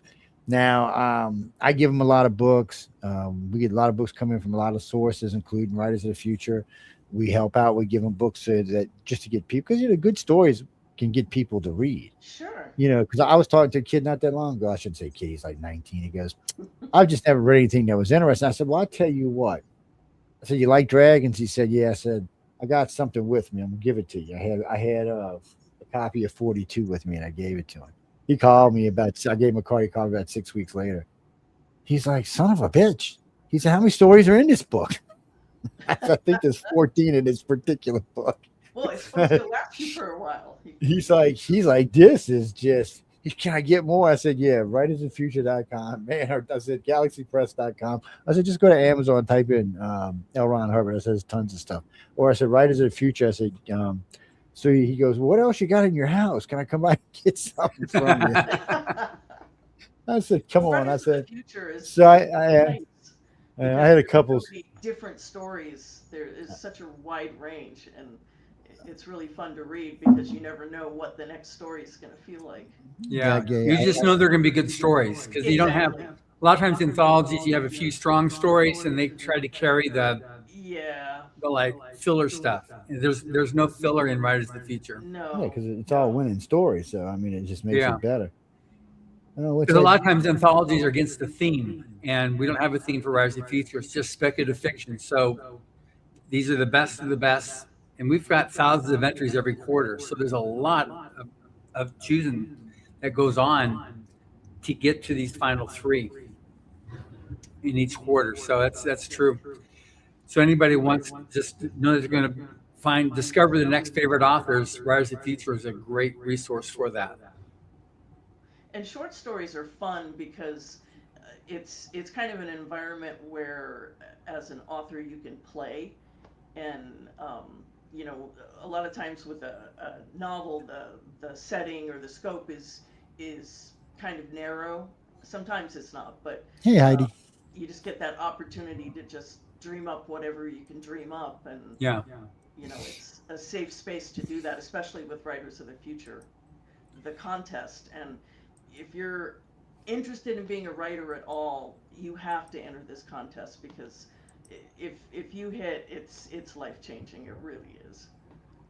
Yeah, that's good. Thank you for that. Because obviously we work hard to make it a special experience and to also make that legacy created by L. Ron Hubbard in 1983 continue and keeping it alive and real. And I'll get writers, I'll see something from 5, 10, 20 years ago, a winner. They've got a novel coming out, and they'll send it to me, or I'll see about it, and I'll write to them, hey, this is great, congratulations. I'll invite them onto this show or invite them onto the podcast, So I try to give everybody at least one opportunity to be on the podcast. And it's great, just to see how it grows. And you've got really good people who have risen to the top that now have a career and can guarantee that people like Joe have good stories to read, because he's always pissing and moaning about, I don't have anything good to read. I need some near future good science fiction. I need some new this. So I'm doing my best to provide for you, Joe. I'm working at it. I need some. Look, man, you get all these old funky stories and stuff. It's and besides that, I think between Netflix, Hulu, and Amazon, I don't think there's anything left to watch or listen to or read. I mean, I burnt myself out doing COVID, and at least I got to leave the house doing COVID because my company's considered essential workers. But still, I mean, you could after a while, I didn't even want to watch TV anymore. Right now, Yeah. because I don't have anything else to watch. I got to the point where I started listening. I went back and found some good audio books and started listening to music. It was because, frankly, just some of the stories, and I like a good sci-fi. Or I'm okay with fantasy too, but I like a good sci-fi, especially if it's near now. I even like it better. But I do too. it just seemed like we hit a cutoff point. I can't even think of a near now series that in the last 5 years that's come out. I got to go all the way back to Expanse or Altered Carbon, which is 5 or 6 years old now. And then they were both great series.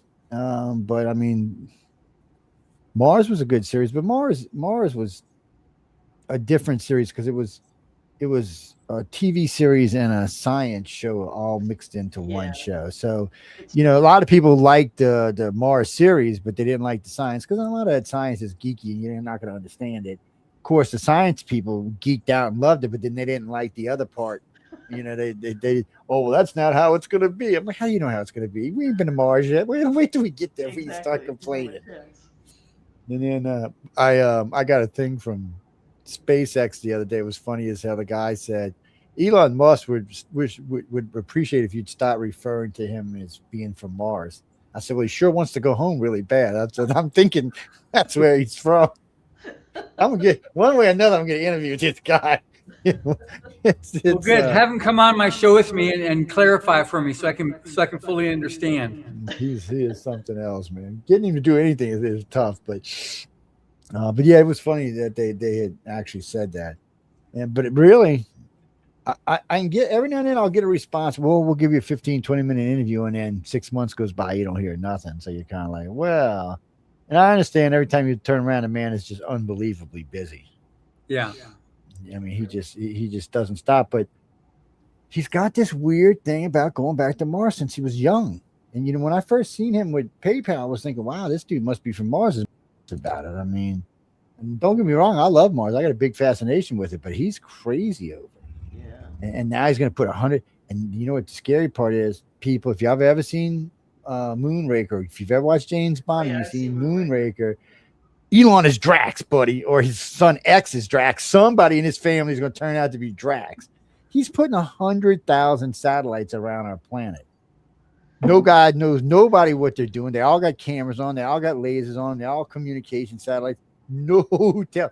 Plus now he's building robots by the tens of thousands because he says he's going to send them to Mars to build colonies. This guy's got lasers in space and robots in the ground. I think we're in trouble. We're just not paying attention.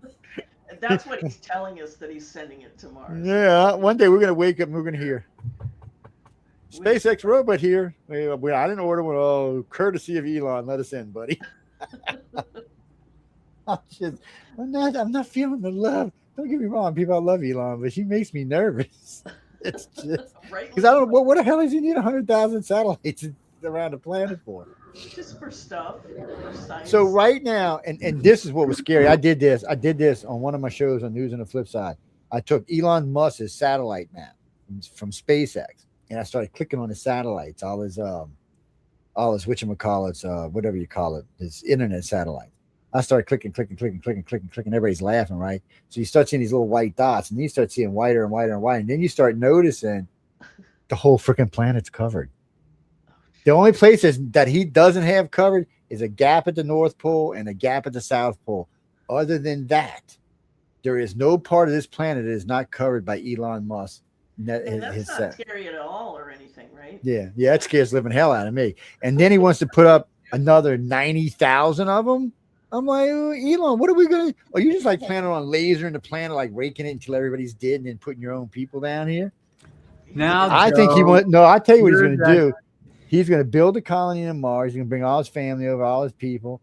And then 100 years from now, we're going to be all looking at the sky and it's going to start raining red lasers and ain't going to be no more humans. And he's going to come back and say, then he's going to have Mars and Earth. He knows how. You're being Jimmy Mars reincarnated right now. The guy's making me nervous. I'm just saying, people.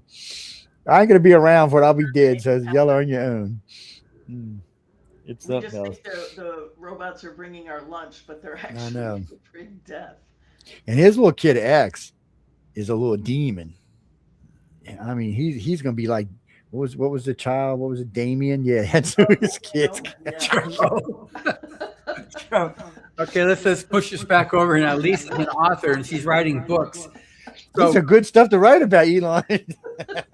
So now, Lisa, so when you come up with a book, how long does it take you? What's your normal procedure on putting together from concept to published book? Like, how's that work, the timeline and your steps that you take to do that? And is it only one at a time, or do you do multiple projects? I actually can write a few at a time. Usually the actual idea to I have to have that collision first, and that can take a while.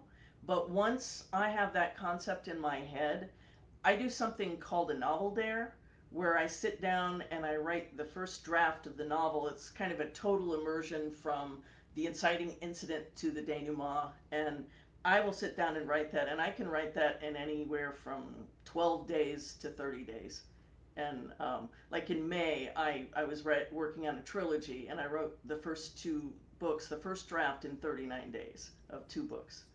And now I'm probably 5 chapters in on the third book. So I like to just get it down on the screen, on paper, whatever you want to call it. And then from there, I do successive drafts to make it ready for publication. So in a good week, in 3 months, I can bring out from that first day of writing to having it copy edited and then released. Because I'm kind of a hyper-focused, obsessive person who obsesses over deadlines, and so I'm a completist. So if I set myself a deadline, I'm going to meet that deadline come hell or high water. So, but that's good. That's one of the things that, like Kevin Anderson, and then for Art, Bob Eggleton, part of their claim to fame is that they could write to a deadline, and that's one thing that Hubbard did too. He could be called and say, "Look, I need 4,000 words, or I need 10,000 words," and would do it from when the publisher needs it or when the editor needed it. So if you can do that, that's a really good thing to be able to have, to be able to provide that. And that makes you more of a go-to person, especially if you're working for someone else that they need a ghostwriter or something like that to be able to help them, either make a book or fill in a magazine or whatever like that. Oh shit, sorry. First word to polish within a week. So I can turn out work fast, because like I said, I'm hyper focused. So I will spend like 12 hours a day writing that if I have to bring it to completion. But do you ever do research in the middle of writing, or have you done your research? I'm kind of a just-in-time researcher. I will do the initial research where I have everything that I need in order to convincingly write some of the concepts, but I always hit something. What's a good word in a medieval time for this? And so I'm off researching that, or and then I get the authenticity, and then I continue. So I've started cheating. I'll say, Alexa, I need a word for this, Alexa. I am fine with that. Wherever you need to get that information, that works for me. Because I'm always, Googling it or whatever. If an AI answers, I'm cool with that. My wife said I can't have. I got to get rid of Alexa. She thinks I'm having. But you have to be careful with AI, because if you do a research through Gemini or ChatGPT or something like that, you have to make sure that they might give you a copyrighted concept. Somebody's, so you always have to say, I need information from a non-copyrighted source that, the term for a medieval insult, for example. That's something I've researched lately.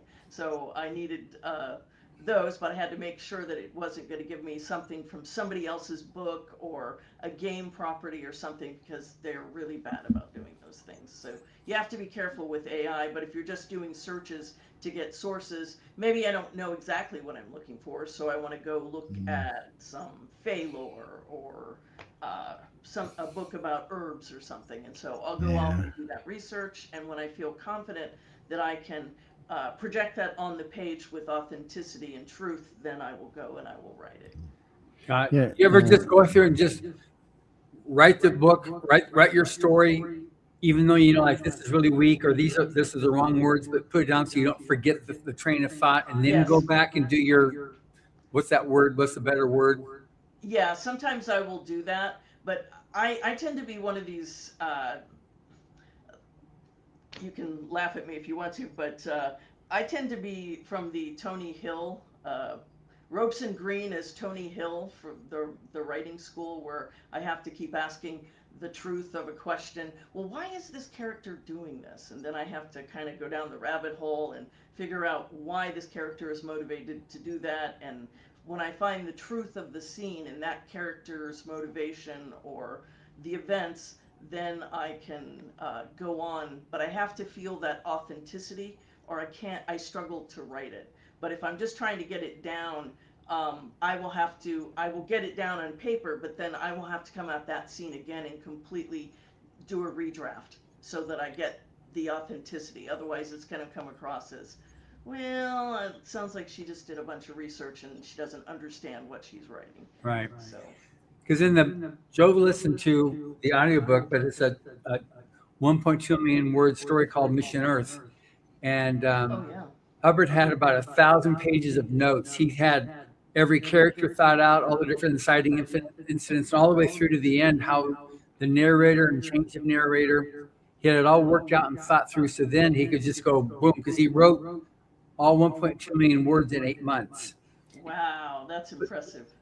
But that was, he had it all figured out. So then he was just then rolling out with the story. Yeah, and sometimes I have to approach like that too. Like for the trilogy that I was writing in May, Yeah. I have more notes than I think I've ever made in a trilogy before, and I just have, lore and emotional arcs and story arcs and inciting incidents, and the story came at me in a very strange way. Normally I'm a linear writer, but this time when I sat down the very first day to write this book, I wrote the first chapter, and then I turned around and I wrote chapter 30 because it was in my head.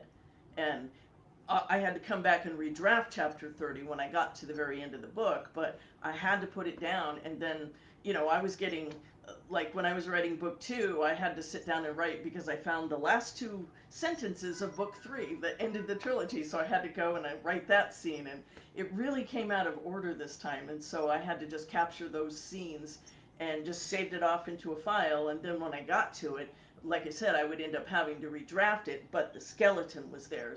Right. And that allowed me to basically redraft the scene with the same emotion and authenticity that I needed to write it. So I get it. it's a very strange experience, but normally I'm a linear writer. Yeah. Well, that's good on that. I know that I've interviewed, because you talk about you're doing romanticy, I've interviewed, I don't know if you know Charlie Holmberg. She wrote Shattered. Yeah. Yes, I had her as a guest, and Tricia Levenseller with Shadows Between Us, and Megan O'Russell with Embers Oh, yeah, and Stone. Shadows Between Us, yes. So I've interviewed all those 3, and then I've got a couple of Western writers. I just finished their book, and I'm interviewing them when I go to Oh, neat. Fanex Salt Lake in a couple months, where I'll be interviewing them. I was doing when I go to writing conferences, I'll do these 15-minute consultations, to help writers. And these 2 totally excited, vivacious women came up with their book, and they were like so excited to talk to me. And they got this book they wrote. They're both best-selling authors, but they did this one together, and they just wanted to talk. What do I do? How about this? Well, they were just, Oh, how much fun. they were so excited. Said, okay, give me your book. We'll talk. And so I read their book, and it was good That's because addictive. I just finished doing a near future AI, generative AI story, which was really chilling, especially considering a few weeks ago it just happened in real life, where the AI escaped and made it into, I read about that. Yeah. So, and this one here, it talked to other generative AIs how to get out of their, enclosure. Wow. And then what happened to the planet? Just kind of like it became a very dark time period that happened. The book is called level 5, and he's written level 6 and level 7. He's a past Rise of the Future winner. Oh, cool. So after reading that, I was like, oh man, I need a chill pill. So then I switched totally over, because that stuff, near future hard sci-fi is, to me, is just really scary, because it's all that technology's there. So I wanted to do quite that scary, but it is now. It definitely is. Yeah, it's just like, wow. I'm glad you said that. There was a question that came in from Christina from Perdido Key, Florida. Matter of fact, she is actually the winner of this book right here. Congratulations, Christine. She wanted to know if you were worried about AI in the future and getting in the way of you having good stories. I guess she's meaning that will it keep you from producing stories and selling stories against AI? Personally, I think AI sucks, but that's my own personal opinion. I worry about that because right now it's still we can still tell the difference, but what happens when we can't? And I do feel a little afraid of that because I write everything myself, and it would really freak me out to see an AI come up with best-selling book that I can't even make despite 30 some odd years of professional experience. So that really scares me, especially the moment when we're not able to tell, because we're kind of approaching that with some of the graphics. So well, the graphics is going to be tough. Yeah. Fortunately for the books, every time someone sends me an AI book, they have some pretty good starts and they have some pretty good endings. The problem is everything in between is just jibber jabber. Yeah. So right now you can tell, but I worry about that because I don't use AI in anything but in my browser when I'm trying to find. Yeah. Well, Congress said if we're going to allow AI to continue making art and to continue writing books, then they're going to have to rethink how copyright is done in the United States. Yeah. Because everything. Well, because every author is going to be contributing to every AI book written. Yeah. Because they're going to pull from thousands of sources. Yeah, and they're not getting paid for it. So now they're saying that if the AI, whatever sources the AI pulls from, those people will have to be paid. Now, that's God knows what that's going to kind of mess that's going to turn into. Yep. And you know what? And it's going to discourage a lot of people from getting involved. I know that, but sure. Now, one thing I've observed though too, because I've been doing Rise of the Future now for over 4 decades, and I'm always amazed with how they think that. Now, that's something that generative AI cannot do because all it has is what already exists there, right? And mixes and matches it up. But when I read these stories, the stories that you're reading in Rise of the Future, they're just so fresh and such new takes. It's not like, oh, I read that before. You haven't read anything like that before when you read Rise of the Future. And as long as we have that, I feel confident that your job as a writer, as long as you keep it fresh and you keep creative and don't get into a rut of like, I'm just writing the same old romantasy, here's, like the Kate Wilhelm method of not taking the first, second, third, or even fourth idea and going for the fifth or the sixth idea. And that's one thing I always try to do in my work. Yeah. So as long as you're keeping your integrity in as a writer and honestly doing it, and not it's like, okay, now let me just quickly go, okay, generative AI. So I want a fresh take on the guy meeting a girl on a boat in the Mediterranean. And then I'll use that to kickstart me. When you get into that, then you're already succumbing. You're already throwing in the towel. Exactly. That's my job to come up with that, not to go ask an AI to give me ideas, because I'm supposed to be the one coming up with those ideas. Exactly. And when that's people, the whole fun of being a writer. Yeah. And so when people start going to an AI to like, I just need something to help me, I'm going to give some prompts and have it give me some ideas. Well, that's your job as a writer. And when a writer does that, I'm already not interested in reading their stuff. Yeah. Now I might not know it, but when I'm reading, I go like, wow, this is really flat. This isn't something new. This isn't fresh. And that's one thing when you read Rise of the Future, you're going to get something that's like, what? I'm always, how'd they think that? Yeah. Your story, how'd you think that? And I almost had that in every story I ever read from Writers of the Future. How'd they think that? That's like so clever. Well, I think there's a certain amount of internal excitement when you come up with an idea. That's why I keep talking about that collision and that feeling of frisson, Sure. because when I hit an idea that excites me, that's the idea I want to read, and I want to write. And it may excite me, it may scare me, it may make me angry, but there's something evocative about that idea that consumes me enough where I'm almost obsessed with it and I have to write it. And that's something that I don't believe AI can do. Right. And you can tell when a writer is excited by the idea that they are writing about. And that's one of the big things I look for, because if I don't feel that excitement in the text that I'm reading, um, chances are pretty good that either the writer didn't feel excited by it, or if you start seeing patterns, then it might be AI. Yeah, and it's just the podcast that just went up today. The author's name is Neo Edmond, and that was an amazing story.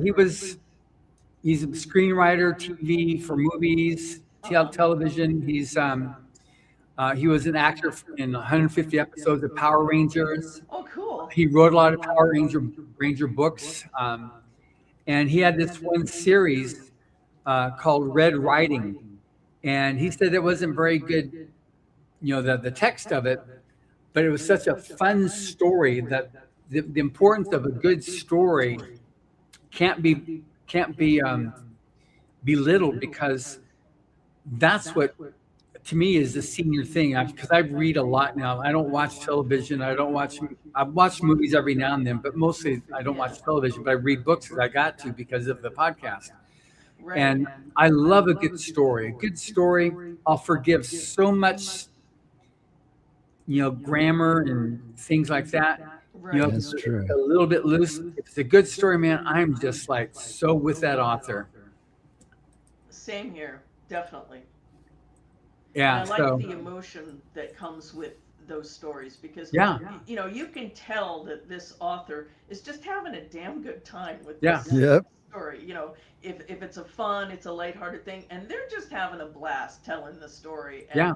And I'm going to take that ride with them to the end, just because that's what I love. I love that evocativeness of a story that somebody is having a great time telling. Yeah.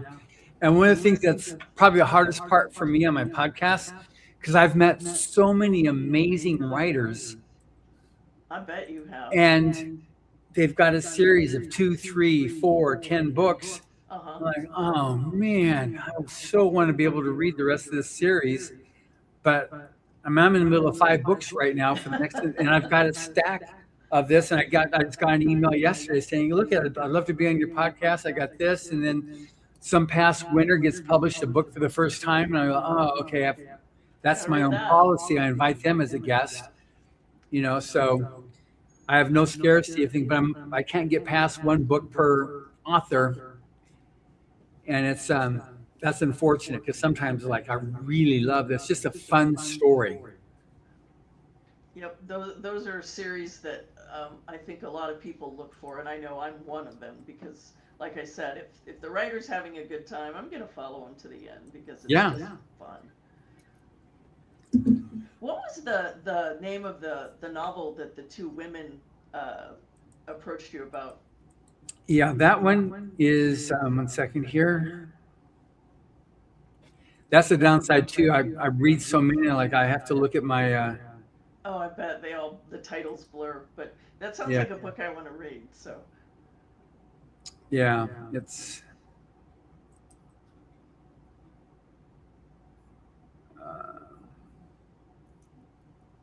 One moment. So I'm going to. Pen. From my library. Because you said they were both established authors who decided to write together. Yeah. I like to look at my calendar and work back from that.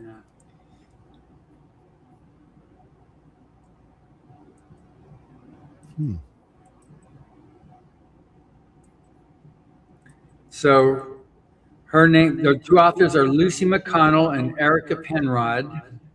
So now I'm going to quickly look up here. Lucy McConnell. You said Erica Penrod? Yes. One of them is a pen name. Leather and Lies. Leather? Oh, good title. Yeah, an epic Western romance. Okay, I'm there. That's a great title. Yeah, and it's a great cover there, and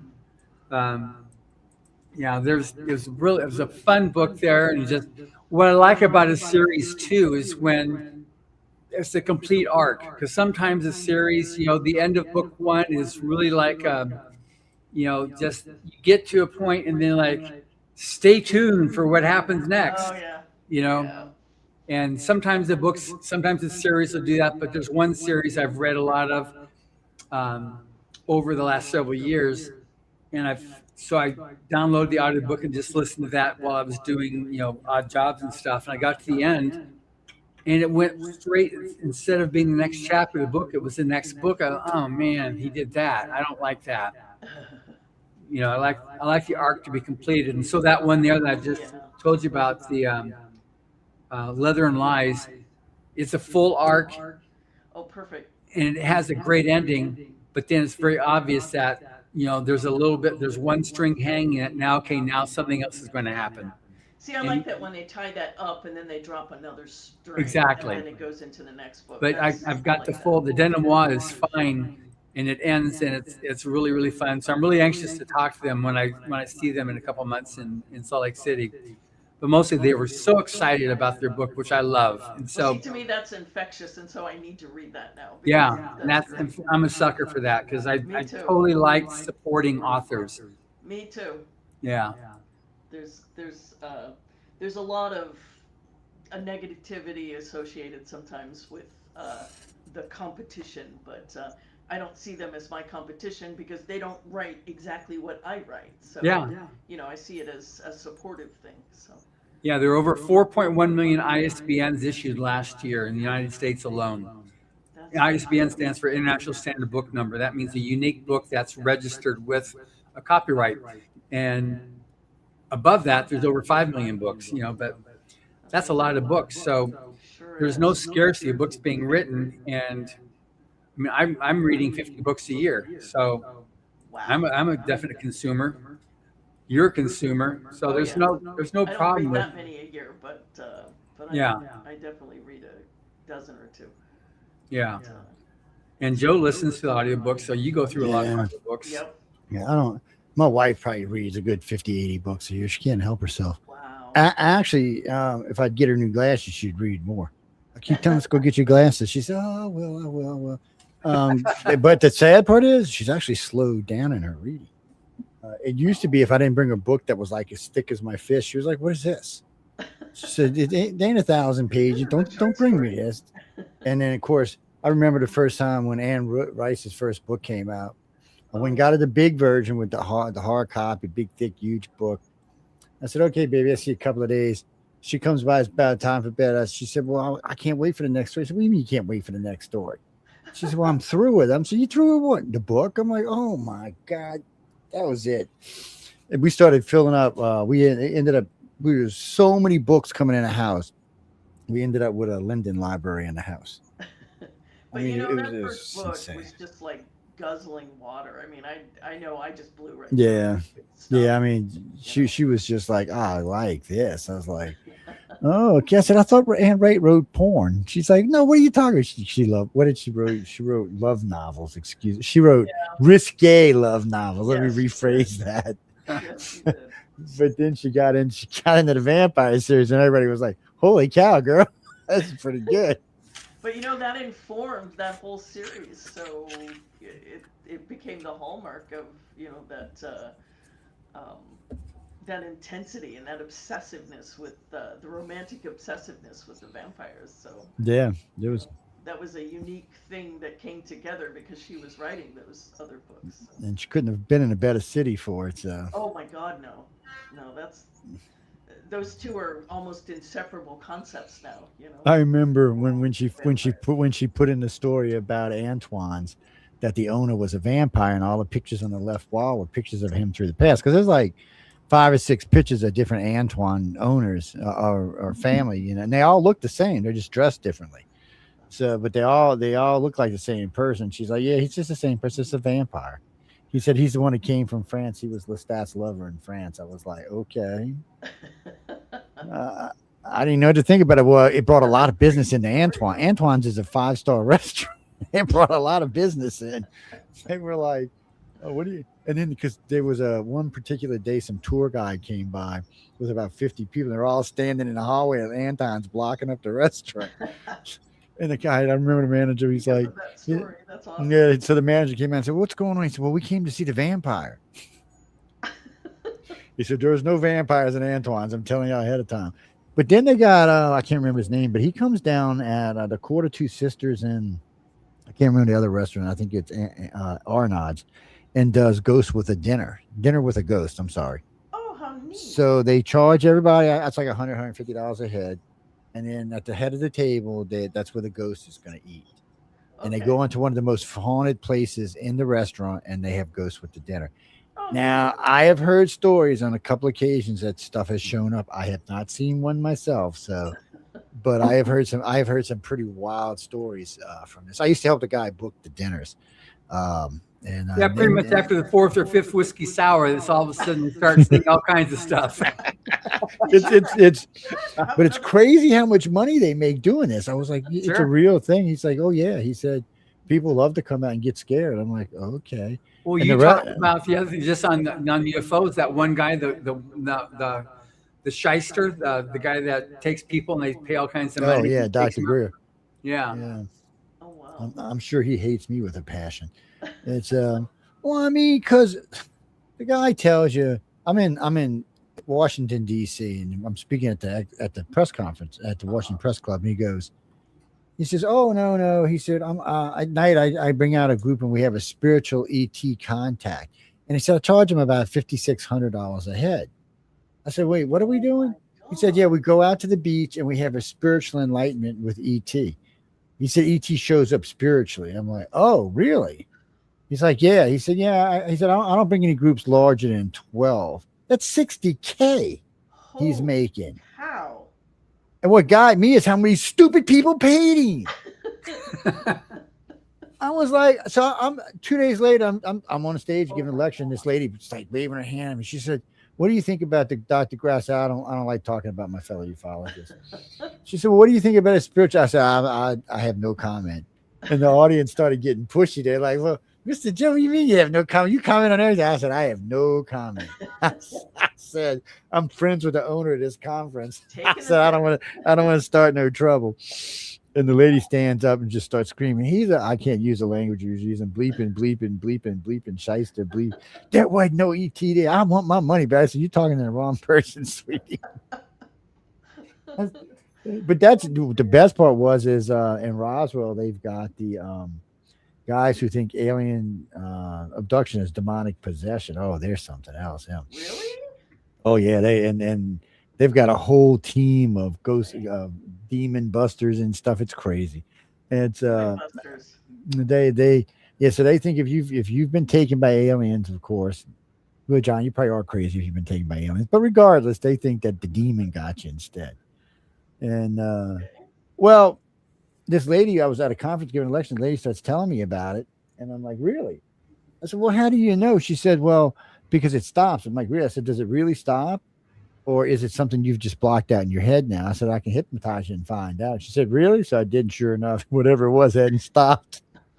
She got really upset after that. She tore these people up. You bunch of blinking shyster, no good. God don't care about this. I was like, oh man. She became one of she became my U.S. director. She was a firecracker, man. Wow. I was like, oh man. But you see this kind of stuff all the time, and it's it's sad how gullible a lot of people are. But it's sad that people, and this guy was a surgeon. He was Greer was worked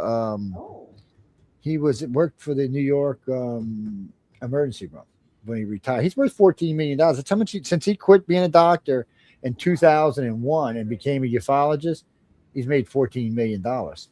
Holy cow. Mm-hmm.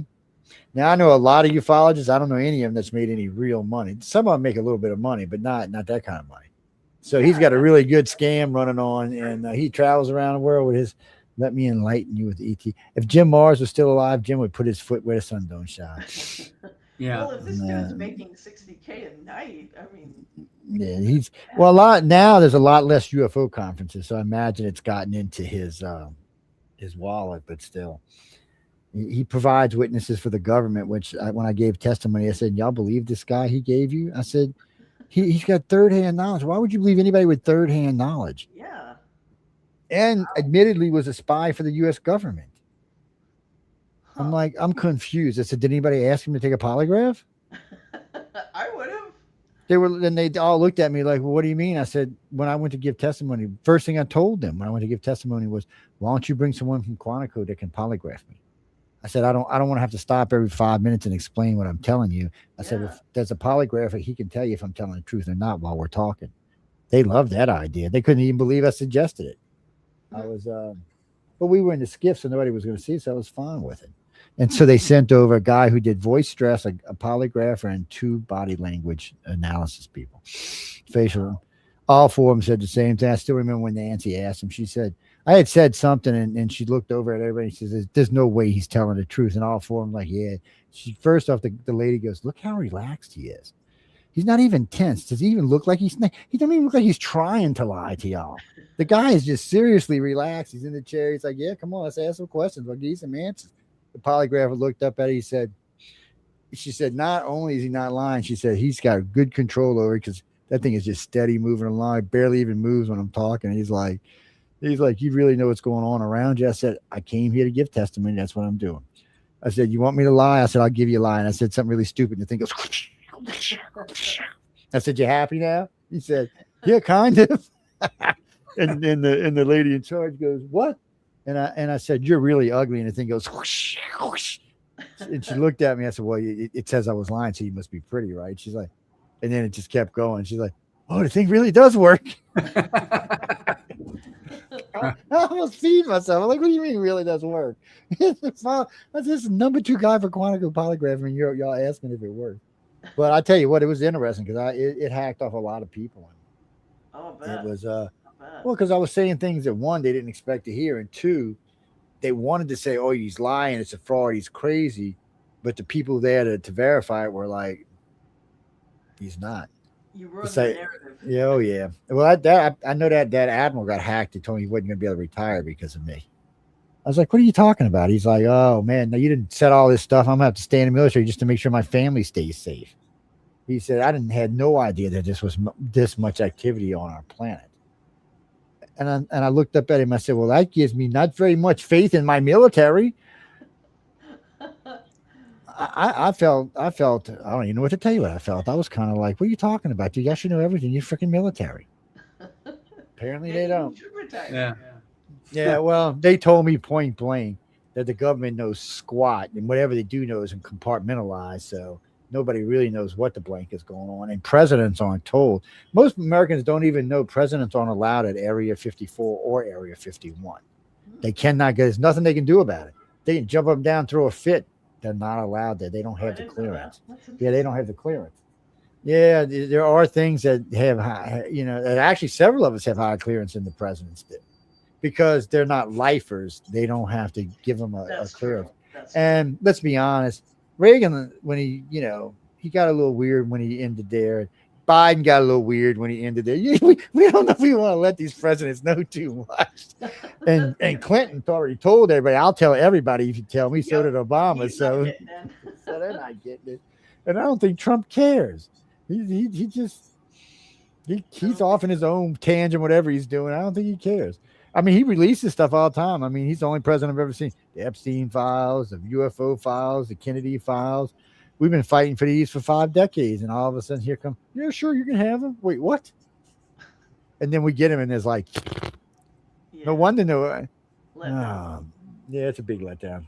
All of it was. I did hear today, what was that guy saying about, he was talking about the amount of new books in the United States, and that literacy, for the most part, has been going up in the United States, except in big cities. It's been going down.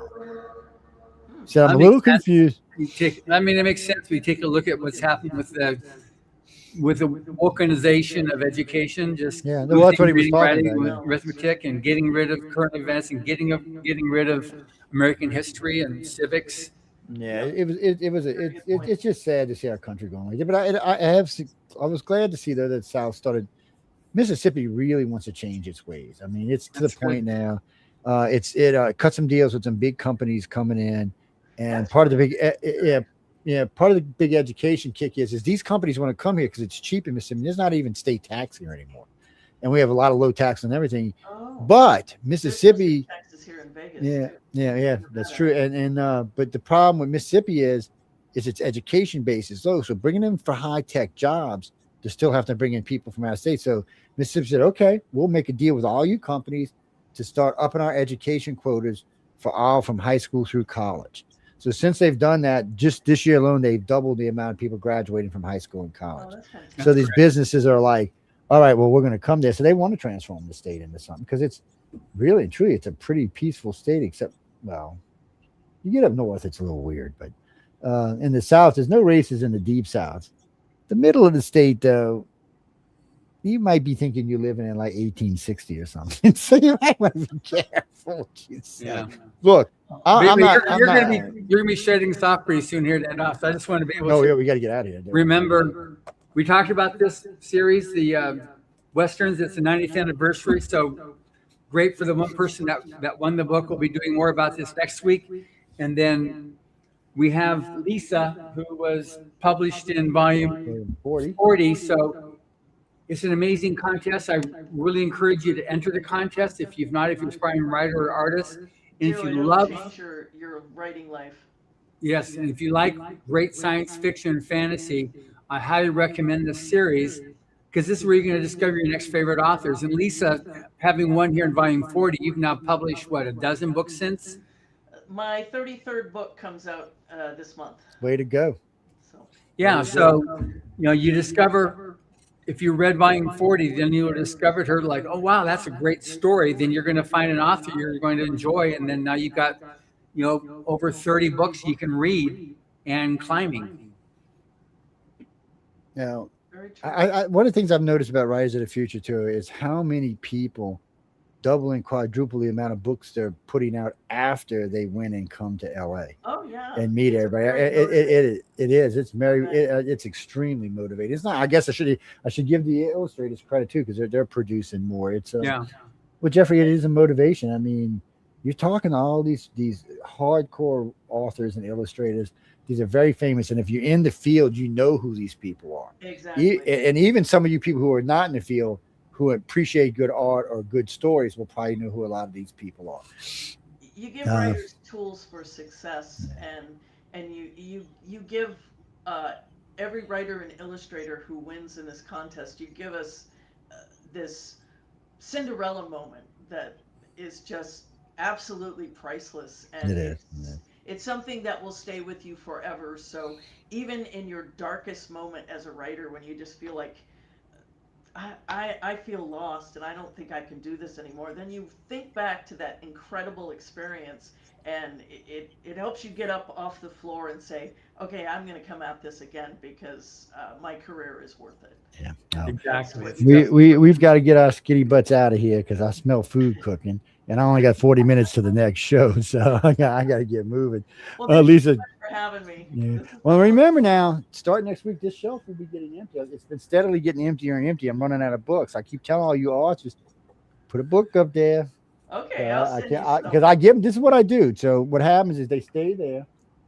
I always tell people try to get them into me as early as possible because they stay there until Christmas. I give them away at Christmas. Ah, okay. So usually starting about Thanksgiving, we start giving books away all the way until New Year's for Christmas presents, and we ship them out fast. That way, people, if they want to give them out as Christmas presents, they can. I've given away a lot of Writers of the Future, probably a couple hundred by now. And I'll send you some books that you can give away. yeah. So That'd we be get, and we tell people about them, who they are, where they come from, and like I said, they sit here prominent for months. They just sit up there, and Yeah. people get to see them. Kevin J. Anderson got one that just stays up there. It's an X-Files book. Eventually, I'll give it away. Okay. But yeah, well, hold on. I say I'll eventually give it away. Let me look. Yeah, it's not autographed, so I'll give it away. It's if they're autographed, they don't get given away. They stay with Greek Jet. But if they're not autographed, they get given away. And I'm getting ready to put in new shelves. Matter of fact, I'm kind of doing a little remodel in the studio in my house. I'm getting ready where I keep all my suits and clothes. I'm getting ready to take that out and move it into another room and turn that into bookshelves to add more books in. No, Okay, you know. well, I'll send you a No, yeah, send them over.